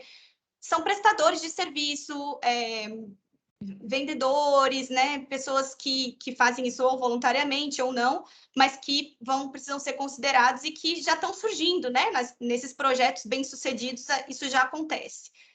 E isso parece sinalizar um caminho muito bom, um modelo muito bom para ser seguido, né, também pela política. E aí, vou falar um pouquinho, né, dos projetos com os quais eu venho trabalhando, que trabalha com equipamentos bem simples, são voltados para a mitigação da exclusão elétrica. Então, realmente, nesses locais onde tem o gerador, tem lamparina, querosene ainda, né? E aí é um sistema, assim, bem simples, que tem 5 pontos de iluminação, um carregador USB, tem um ponto de iluminação bem fraquinho, que é para uma lâmpada para espantar morcego, Ele funciona em corrente contínua, e ele está num modelo que é uma tecnologia social, né? Porque ele é muito barato, muito simples de montar, com componentes que eles quase todos são encontrados ali no mercado local, né? Então usa bateria automotiva, que eles já estão acostumados, né? Por causa dos barcos. E aí tem esse incentivo para criar um mercado interno também, né? Então, cria-se ali um estoque de produtos, né? Um fundo rotativo com esses equipamentos bem simples, né? Para que eles consigam ir, para que aconteça nessa transição, né? E forme esse arranjo para então partir para modelos mais robustos. E esse partir para modelos mais robustos parte da própria comunidade depois, né? Foi o caso de um local que, quando a gente voltou, mesmo eles estando isolados, algumas casas já tinham comprado painéis e montado sistemas maiores, porque já estava mais familiarizado, né, com aquilo. E aí depois, então, com uma rede de colaboração, né, uma cadeia de suprimentos mais consolidada, fica mais viável você ter um freezer, por exemplo, né, com energia solar e trabalhar com outros tipos de sistema, né, maiores. Então, assim, o que eu reforço aqui é só o que já foi identificado, né, nesse programa novo, que o problema não é um problema técnico, né, a gente já sabe que a energia solar é uma boa alternativa para esses locais, mas quem resolve as questões não é a energia, não é a energia renovável sozinha, né, a forma como as pessoas usam, a forma como a comunidade vai se apropriar dessa tecnologia, né, e como que a energia solar vai estar a serviço das necessidades das pessoas, né, e não o contrário, né, essa coisa das pessoas terem que se adaptar com o que é possível fazer, porque senão realmente não vai funcionar, né. Bom, já estou encaminhando para o final, aí eu só queria perguntar aqui se tem alguma coisa que vocês notam, assim, que é atípica nessa imagem, que chama atenção, né? Aí, quem se quiser falar, se tiver alguma ideia aí, já pode falar no microfone ou então escrever. Apesar de se escrever, acho que eu não vejo.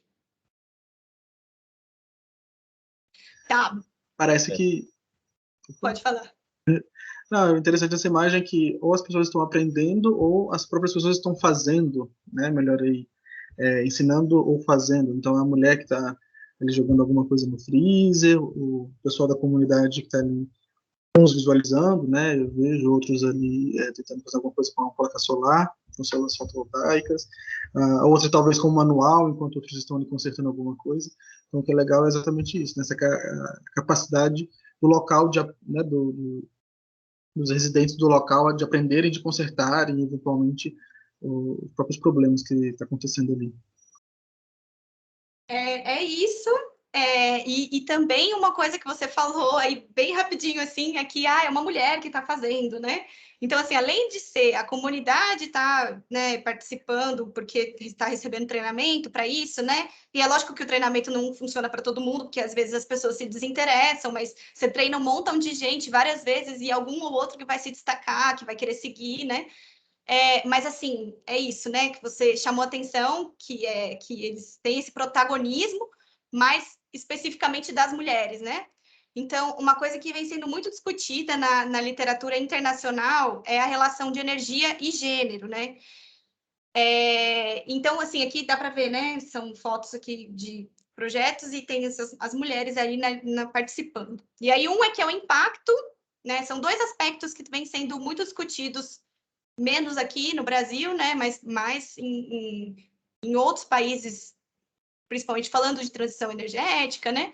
Que é o impacto da falta de energia para as mulheres, e o outro que é a participação das mulheres para o sucesso do setor, né? Que ainda é baixo, a participação. E aí o primeiro é que porque é diferente a forma como a energia impacta os homens e as mulheres, né?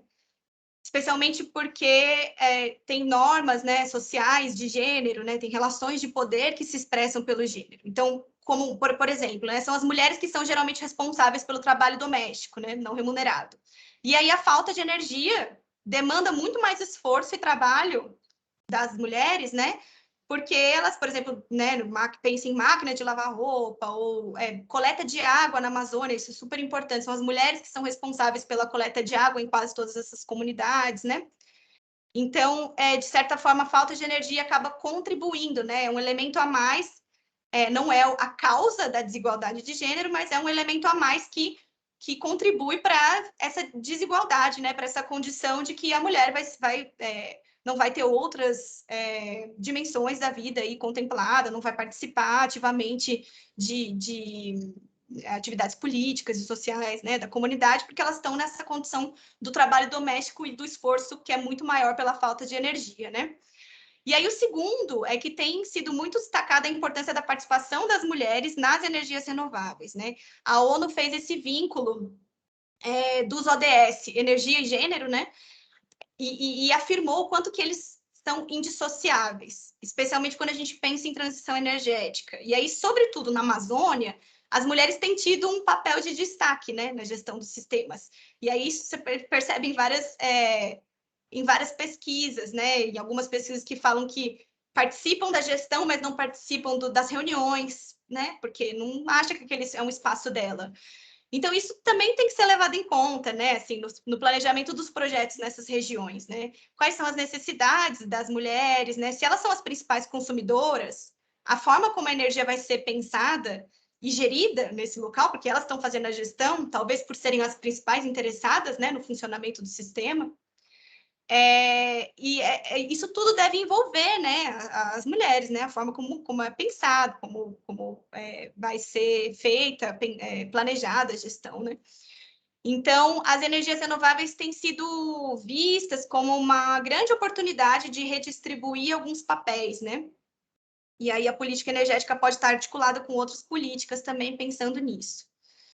Aí aqui só no nível nacional mesmo foi feita uma pesquisa sobre a participação na cadeia produtiva do setor solar no Brasil, né, e é em torno de 70% na média, né, desse período todo, desde 2012 até 2019, foram 70% ocupação dos homens, né, e aí 30% das mulheres. Essa é uma desigualdade que tem no mundo inteiro, né, tem pesquisas anteriores a essa, assim, já vem sendo discutido, né,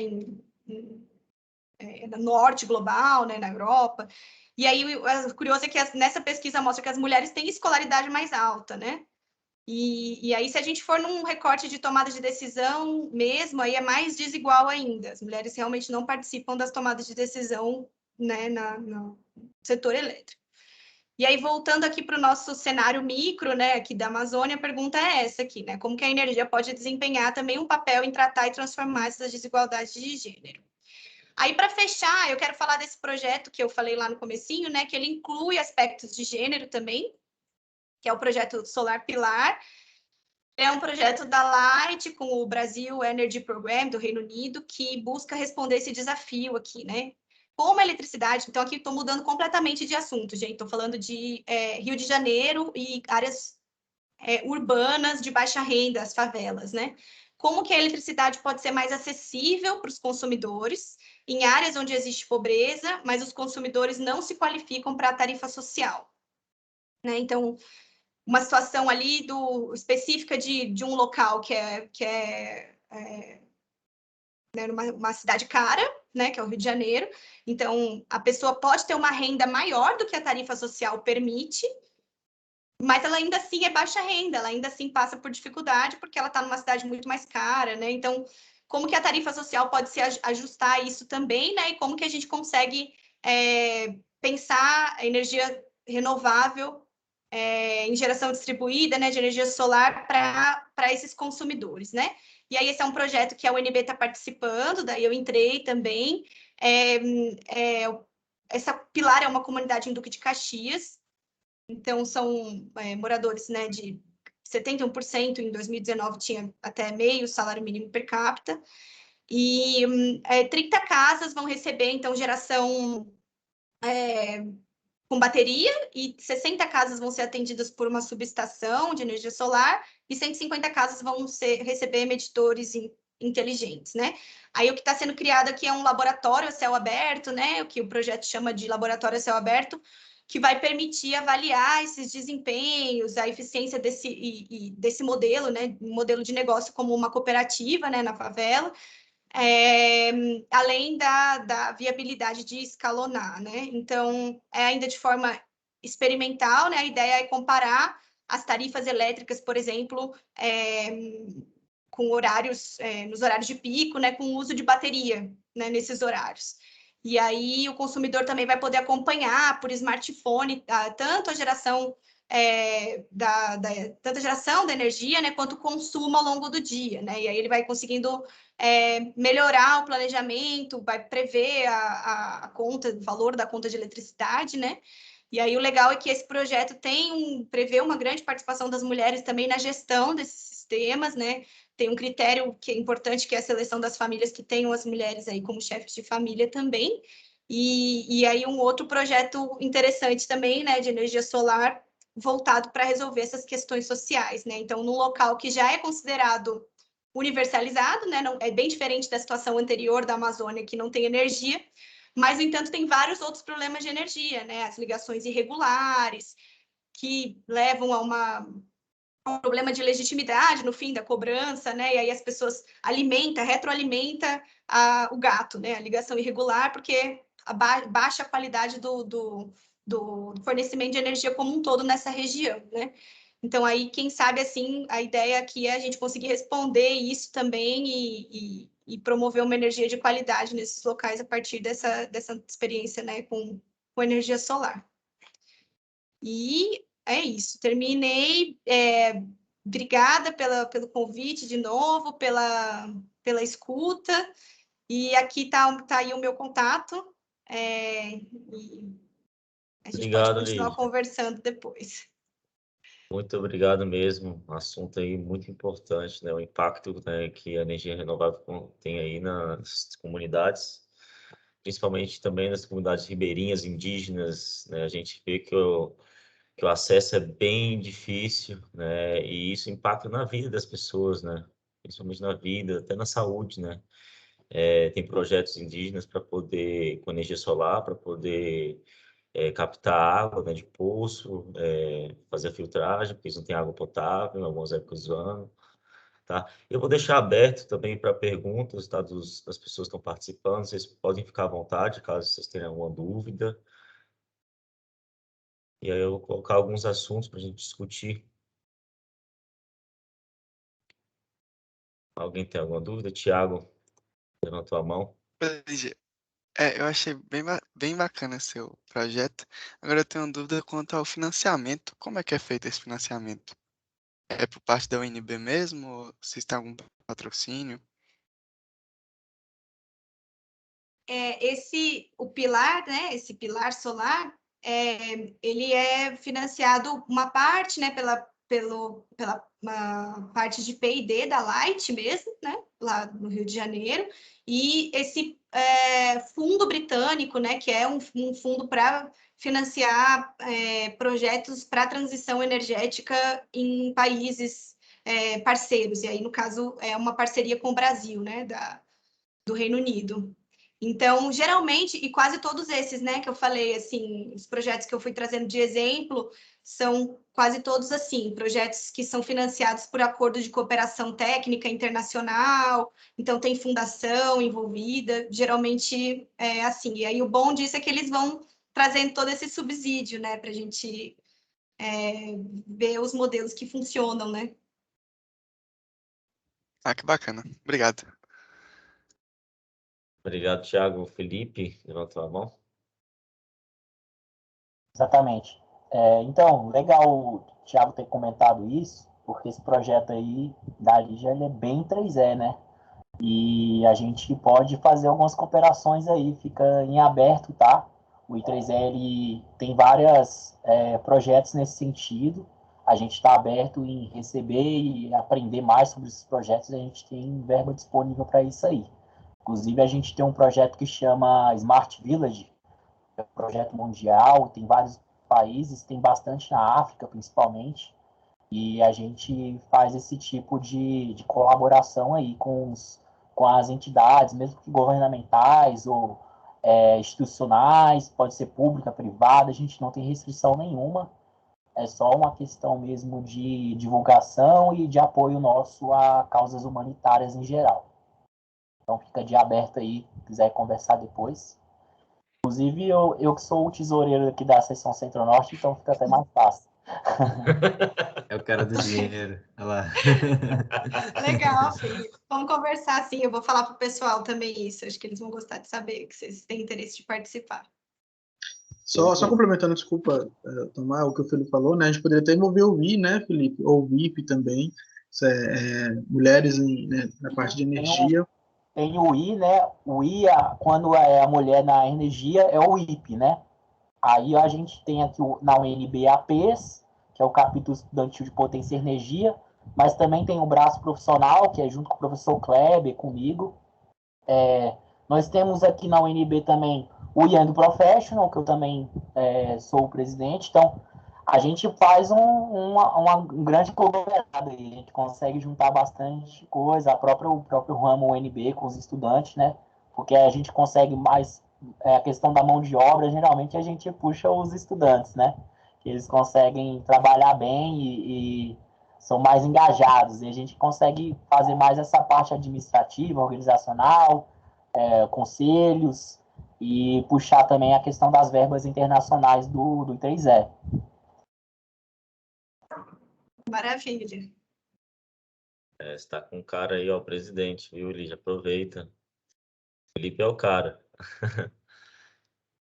Leandro, você queria falar alguma coisa? Você levantou a mão? Eu queria falar um negócio sobre a apresentação da Lígia, né? Antes de eu trabalhar na EPE, eu trabalhei como engenheiro na CESAI, na Secretaria de Saúde Indígena. E a gente fazia muito esses projetos de bombeamento, né, para poder resolver o problema de abastecimento de água e também eletrificação de UBS isolado em comunidade indígena. E realmente é muito legal ver esses projetos irem para frente, muito legal ver a diferença que isso faz, o impacto para essa população que não tem esse acesso, ele é muito relevante em termos de sobrevivência, né? Não é nem em termos de conforto, é em termos de sobrevivência mesmo, né?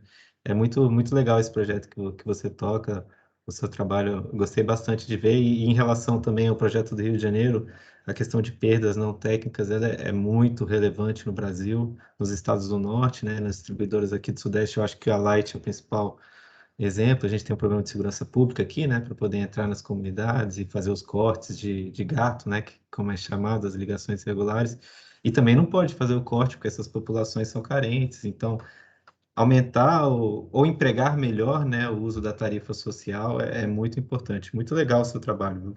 Fiquei muito feliz. Sobre a parte de sistema isolado da EPE, acaba sendo para atendimento de cidades maiores, né, comunidades maiores, e não é uma área que eu trabalho diretamente, mas se você quiser entrar em contato futuramente para mais alguma informação, ainda existe muita dificuldade, porque os projetos vêm das distribuidoras, né, para poder fazer esse atendimento isolado, e existe uma cultura muito forte do uso do diesel ainda. Tá? Até também existe um certo oligopólio na região, e está sendo gravado. Não, tô brincando, é que existem empresas muito fortes na região, né, sobre para fazer o transporte desse combustível, para fazer essa comercialização. Então, existe um jogo de interesses, até mesmo político, na região, para manutenção das soluções a diesel, né? O que a EPE recebe de cadastramento para esses leilões de sistema isolado é majoritariamente projetos ainda de diesel, e as renováveis têm se mostrado pouco competitivas, né? Porque os critérios de atendimento nesses casos são mais restritivos, né? A gente exige que ele tenha uma entrega de potência, então um sistema fotovoltaico tem que vir com uma bateria de um dimensionamento elevado, né? E esse dimensionamento elevado da bateria acaba deixando o projeto caro e ainda não tão competitivo em relação às fontes termoelétricas. Mas, assim, é um ponto super de inovação, da gente aprofundar mais e ter um contato maior com a sociedade civil e acadêmica. Assim, eu acho que precisar, a gente pode estabelecer um contato, às vezes eu consigo te colocar com alguém aqui da EPE, tá bom? Muito legal essa apresentação, parabéns. Legal, obrigada. Vou querer sim. Depois eu entro em contato, então. E aí, só complementar sobre isso que você falou, né? De ser um oligopólio, assim, né? Que a gente vê isso até em nível local mesmo, assim, dentro das comunidades, o quanto que já existe assim, já tem toda uma estrutura, né, de poder, assim, também relacionada à cadeia, né, do diesel, e é muito difícil mesmo você romper, assim, até mesmo na distribuição das prefeituras, muitas vezes a entrega do combustível é feita para a comunidade que está alinhada politicamente, Então, o combustível, ele é uma moeda de troca, assim, realmente ele é usado de forma, assim, como barganha, clientelismo, é bem complicado. Então, mexer com energia nesses locais é mexer com isso tudo, né? Não é só uma parte técnica, né? Tem muitas outras coisas aí relacionadas. É verdade. Não só nesses locais, tá? No ponto de vista grande também, as associações, o trabalho político, né, que molda as leis, que fazem o que.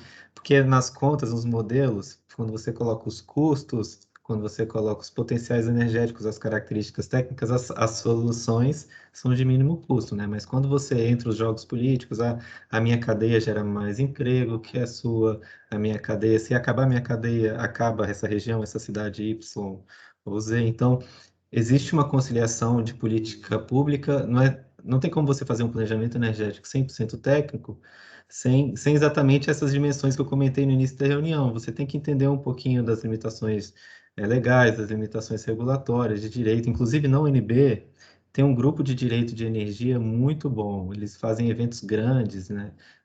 Eu não tenho contato deles, mas são escritórios, são ex-alunos ou alunos da UNB que participam de escritórios importantes de Brasília, e eles fazem eventos enormes, eventos de regulação muito interessantes, chamando pessoas de calibre muito alto. Inclusive, uma pessoa de destaque no PES, né, que é o Luiz Barroso, né, o Luiz Augusto Barroso, ex-presidente da EPE, que tem muita publicação, hoje em dia é presidente da PSR, uma consultoria do mercado, né? Então, é bem legal se vocês conseguirem fazer alguma parceria ou alguma troca de conhecimento com esse pessoal do direito da energia, para quem quer mais essa área de potência. Todos esses aspectos é bem interessante também. Tá? Eu ia aproveitar e fazer uma pergunta, né, também sobre isso para vocês, né, Leandro, Rosiane e Vladimir também, que é nesse envolvimento, pensando, né, em cadeia, assim, por exemplo, como a gente estava falando, né, que já tem todos os fornecedores, né, quando a gente fala da distribuição de combustível, né, como que vocês veem, assim, por exemplo, numa transição, a gente conseguir lidar com esse problema, assim, será que é possível envolver toda essa cadeia numa nova cadeia, né? Eu fico pensando que como que a gente faz, né, nesses diálogos, nessas articulações políticas, né, que envolvem tantos interesses, né, de que forma que a gente consegue envolver também para não prejudicar outros ramos, né, que podem ser prejudicados quando a gente fala de transição energética. Né? Eu queria complementar a pergunta da Lídia, que, enfim, eu queria fazer também, é sobre essa perspectiva futura, né? E como é que a gente pode pensar, por exemplo, numa troca, né, dado que você já citava diversos fatores aí, né, em período político, de lobby, etc., como que a gente pode, de fato, ter essas energias renováveis ou essas empresas atuando, né, sei lá, vai partir do consumidor, né, o consumidor vai querer trocar ali, talvez seja a chave, né, pensando, ou nós vamos conseguir ter, quem sabe, uma política pública, uma campanha interessante aí de conscientização, ou, quem sabe, um meio termo, né, deixando eventualmente energia hidrelétrica, por exemplo, como reserva, não sei.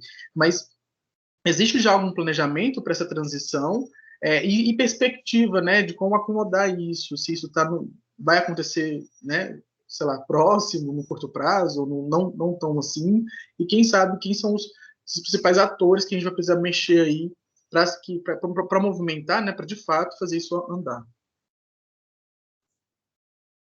Eu posso começar, professora, se você quiser. Um ponto que eu acho muito importante, primeiro para a Lígia, né, para poder diminuir esses conflitos políticos e levar ao consumidor final a melhor solução, né, porque a gente aqui está resolvendo um problema, o Brasil é um país ainda pobre, né, então a gente não pode aceitar uma solução de qualquer custo, né, a gente tem que ter uma solução, a gente tem um equilíbrio, né, entre renovabilidade, solução de menor custo, porque a gente não pode explodir a tarifa, a gente tem um PIB per capita ainda baixo, né, uma desigualdade social relevante. Então, um ponto que eu acho que é vital, e desses anos que eu trabalho na EPE e que eu vivencio o setor, é a questão da comunicação. Você levar informação de qualidade, análises qualitativas, análises de impacto regulatório, análises quantitativas para as pontas e transformar essa informação complexa numa informação simples. Levar para a ponta que, olha, a priori pode ser legal ainda o diesel, a gente não enxergue como vai ficar, você vai perder dinheiro, mas se, se você fizer essa mudança, no longo prazo você vai acabar tendo um benefício maior, a sua comunidade vai ter entendeu? Tem como você apresentar esses prós e contras para a população formar a sua ideia, né? Para a população ter a base, né, para poder fazer a tomada de decisão. Claro que em comunidades de menor escolaridade isso é um desafio, né? Você tem que diminuir essa informação complexa para um nível mais simples, é um desafio enorme, assim, e é uma arte. Eu entendo que é uma arte essa parte de comunicação. A gente é muito da engenharia, né, questão técnica, mas você vê a questão de comunicação é realmente você pegar um problema complexo, algo muito difícil e transformar em informações simples e mobilizar as pessoas é muito, eu acho que é por aí o caminho, investimento em comunicação, da importância dos benefícios que a gente entende, que a gente já enxergou para essas pessoas.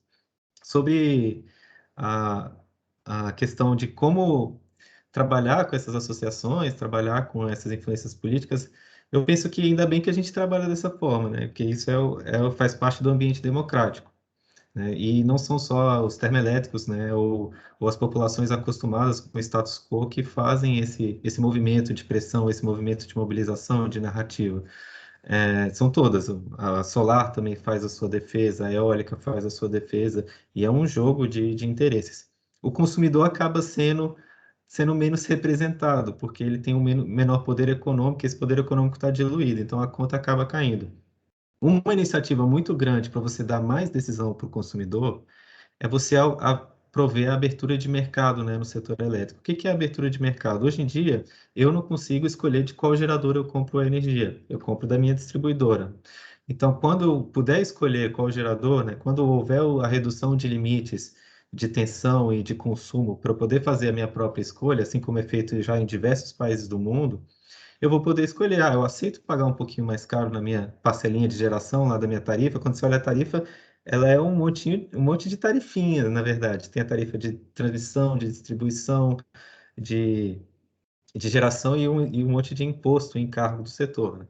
Então, quando eu puder escolher essa parcelinha de geração, eu falar, eu quero pagar mais, mesmo que eu vá pagar mais, eu quero ser renovável, eu vou estar exercendo a minha preferência. E cada um vai estar exercendo individualmente a sua preferência, não vai estar tendo esse meio de campo de uma decisão centralizada, porque quem decide hoje qual é o bloco de geração das distribuidoras, na última ponta, é o governo, porque o governo tem os leilões de energia nova, que são leilões enormes, que contratam muita energia centralizada, e o governo fala, ó, vai contratar, da demanda que a gente recebeu das distribuidoras, do que eles acham que precisam para o futuro, a gente vai contratar X% de termoelétrica, X% de eólica, X% de resíduos sólidos urbanos, por exemplo, e assim vai. São reservinhas de mercado, elas não competem entre si, as fontes, entendeu?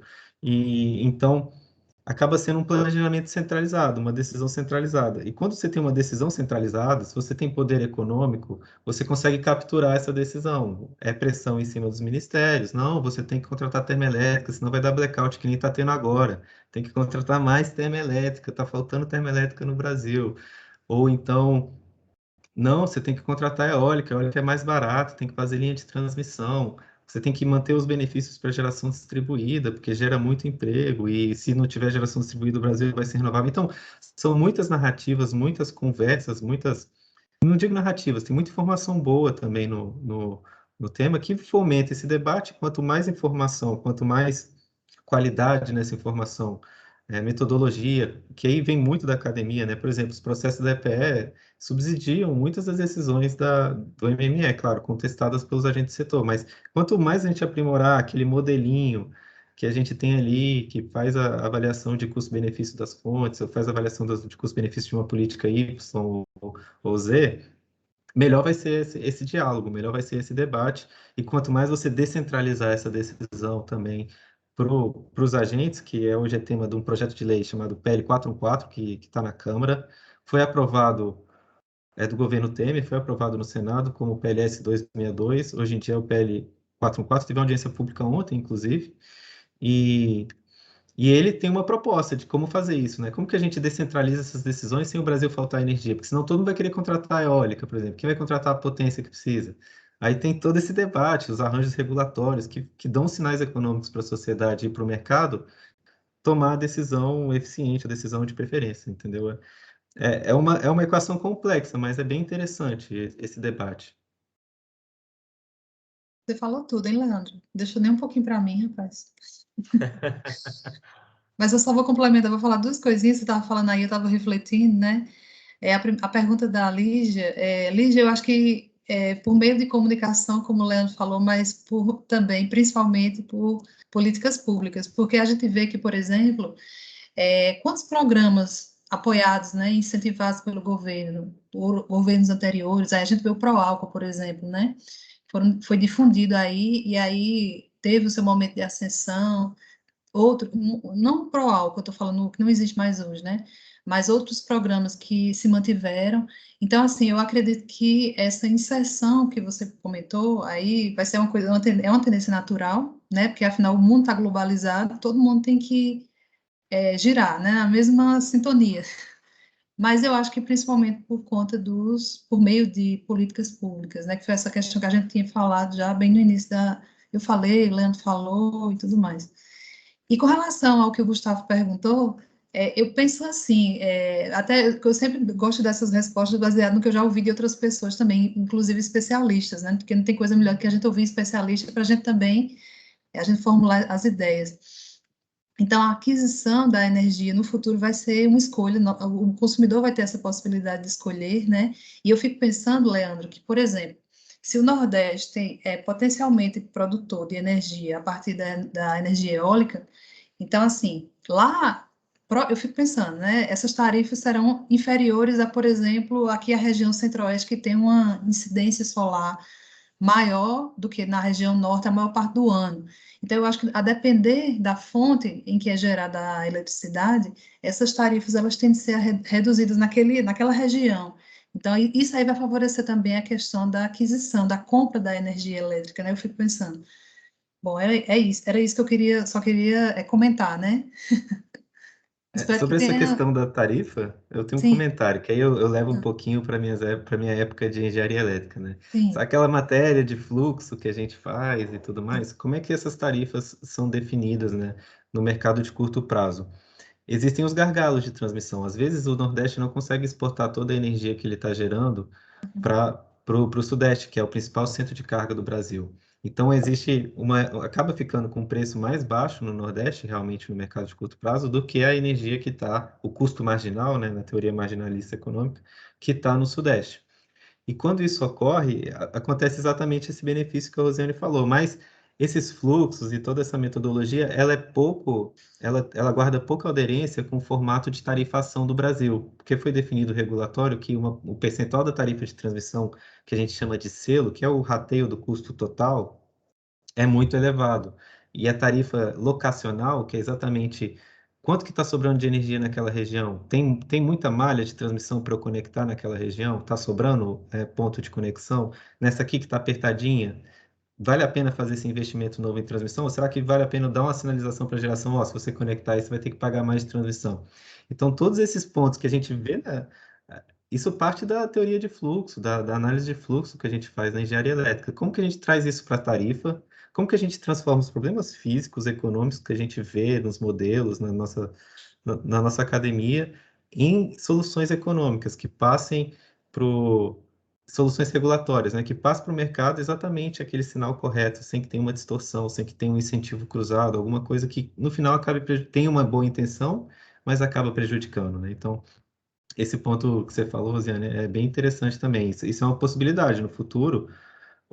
Inclusive acontece isso. Hoje em dia, a tarifa de energia Claro que a EPE acaba correndo atrás e fazendo indicação de linhas de transmissão que reduzam bastante esses gargalos de transmissão, né? De um bloco de geração de uma região para outra.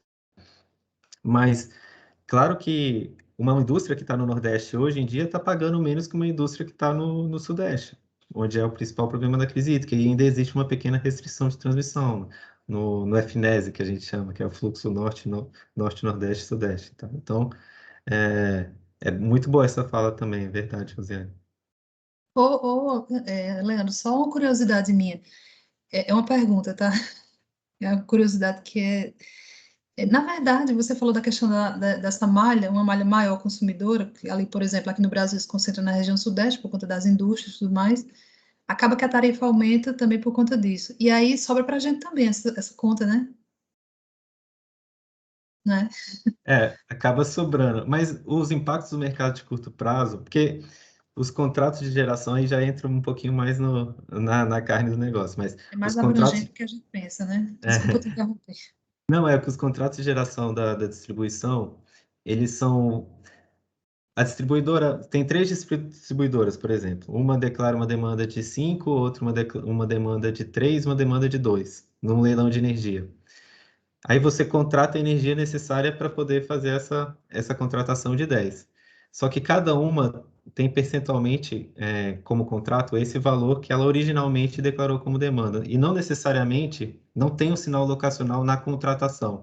Então, às vezes, a energia que eu contratei sendo no Sudeste é no Nordeste, ou sendo no Nordeste é no Sudeste. Então, a gente acaba não percebendo na nossa tarifa muito claramente essas variações de região. Fica Quando meio tem que, essas variações de região é porque o bloco de contratos normalmente é muito diferente. fica meio que diluído, né, Leandro? Acaba ficando diluído. Entendi. Isso. Obrigada. Maravilha. Gente, já são 5 horas já. A gente vamos encerrar por aqui, né? Eu tinha várias perguntas para a gente debater. Não sei como que vocês estão, né, de horário. Mas a gente tinha programado aí para no máximo 2 horas. Foi muito bom, proveitoso. As falas de vocês, o cenário aí, né, atual. A Lígia trago essa questão social, né, que eu acho que é muito importante, tá? Eu fico muito contente, né, com a apresentação de vocês, conseguindo englobar várias áreas, né? Eu acho muito legal exatamente isso. O Leandro, como está aí nessa parte, né, da empresa brasileira energética, consegue trazer um panorama, professora na área de pesquisa, a Lígia na área social, né, também de pesquisa, a gente conseguiu integrar aí e falar sobre diversos assuntos, né, vai ficar gravados aqui para as pessoas poderem assistir, tá bom? Eu acho que se alguém tiver alguma dúvida, alguma sugestão, comentário, caso deseje colocar agora, antes de a gente encerrar. Só agradecer. Obrigado, Lígia. Obrigado, Rosiane. Obrigado, Vladimir. Obrigado, pessoal do I3E. Foi muito legal, eu aprendi bastante hoje. Foi divertido, assim, voltar a ver o pessoal do NB também. Eu aqui no Rio de Janeiro agora, então fica bem legal mesmo. Obrigado. E se precisar novamente, eu estou à disposição. A gente pode conversar. Eu também agradeço muito, né? Foi uma reunião muito produtiva. Eu aprendi bastante coisas também, né? Amei a sua apresentação, Lídia. Gostei muito também da sua, Leandro. Nossa, a gente aprende muito, né? É sempre muito bom. Acho que todos os dias a gente tem que estar pronto para aprender, né? E, Leandro, agradeço ao Vladimir, agradeço ao Pedro e ao Tiago pelo convite, mais uma vez, né? Espero que possamos nos encontrar outras vezes. Leandro, e passe seu contato, por favor, porque a gente tem contato com o pessoal da ANEEL, o pessoal da ONS e tudo mais, e é bom trazer esse tipo de palestra, né, para a academia, porque amplia os horizontes. Tem muitas informações que a gente não sabe como é que elas são processadas. Você pode ilustrar aí em vários momentos, né? Comentar aí como é que algumas coisas são resolvidas, são planejadas, são executadas. Então isso aí é conhecimento isso é riqueza para a gente, né? Eu vou colocar aqui no chat, então, meu Ah, e-mail, que facilita. beleza, obrigada. Obrigada também, Lígia, eu gente. vi seu contato, tá? Sim, eu ia falar que eu anotei alguns que eu consigo pegar por aqui, mas nem todos. Mas aí depois eu peço também, acho que o Pedro deve ter, né? Aí a gente vai trocando contatos. E tomara que a gente fique à disposição também para outras participações, que a gente possa se encontrar de novo nessas conversas tão produtivas. Sim, eu também fico à disposição para o que precisarem. Certeza, muito obrigado a todos aí. O pessoal do I3E, a gente agradece, né, a presença de todos, né, esse debate enriquecedor, tá? Fica aguardo aí próximo ano também a gente trazer outros convidados, vocês também estarem presentes, tá? tá? E agradecer a todos e desejar uma boa semana e esperar que também o futuro do Brasil seja energia renovável, a gente consiga atingir, aumentar a nossa matriz energética. Eu trabalho diretamente com isso, então, para mim, eu amo essa área, né? É um dos motivos de estar aqui hoje, tá? E vou deixar meu contato também, depois eu quero falar com o Leandro. Professora, você foi minha professora, acho que você não se lembra, laboratório de Química. Eu sou professora de Química, Vladimir? Você foi no laboratório de Química da FGA. Sério? Mas é porque são muitos alunos, aí a Eu gente eu imagino. realmente não recordo, mas que bom, que prazer ter sido sua professora. Sim. Então tá, gente, muito obrigado a todos, tá? A gente agradece, o I3E agradece, tá? Falando em nome do I3E. E vamos deixar gravado aqui para as pessoas poderem assistir também, tá bom? Tá, joia. Um abraço.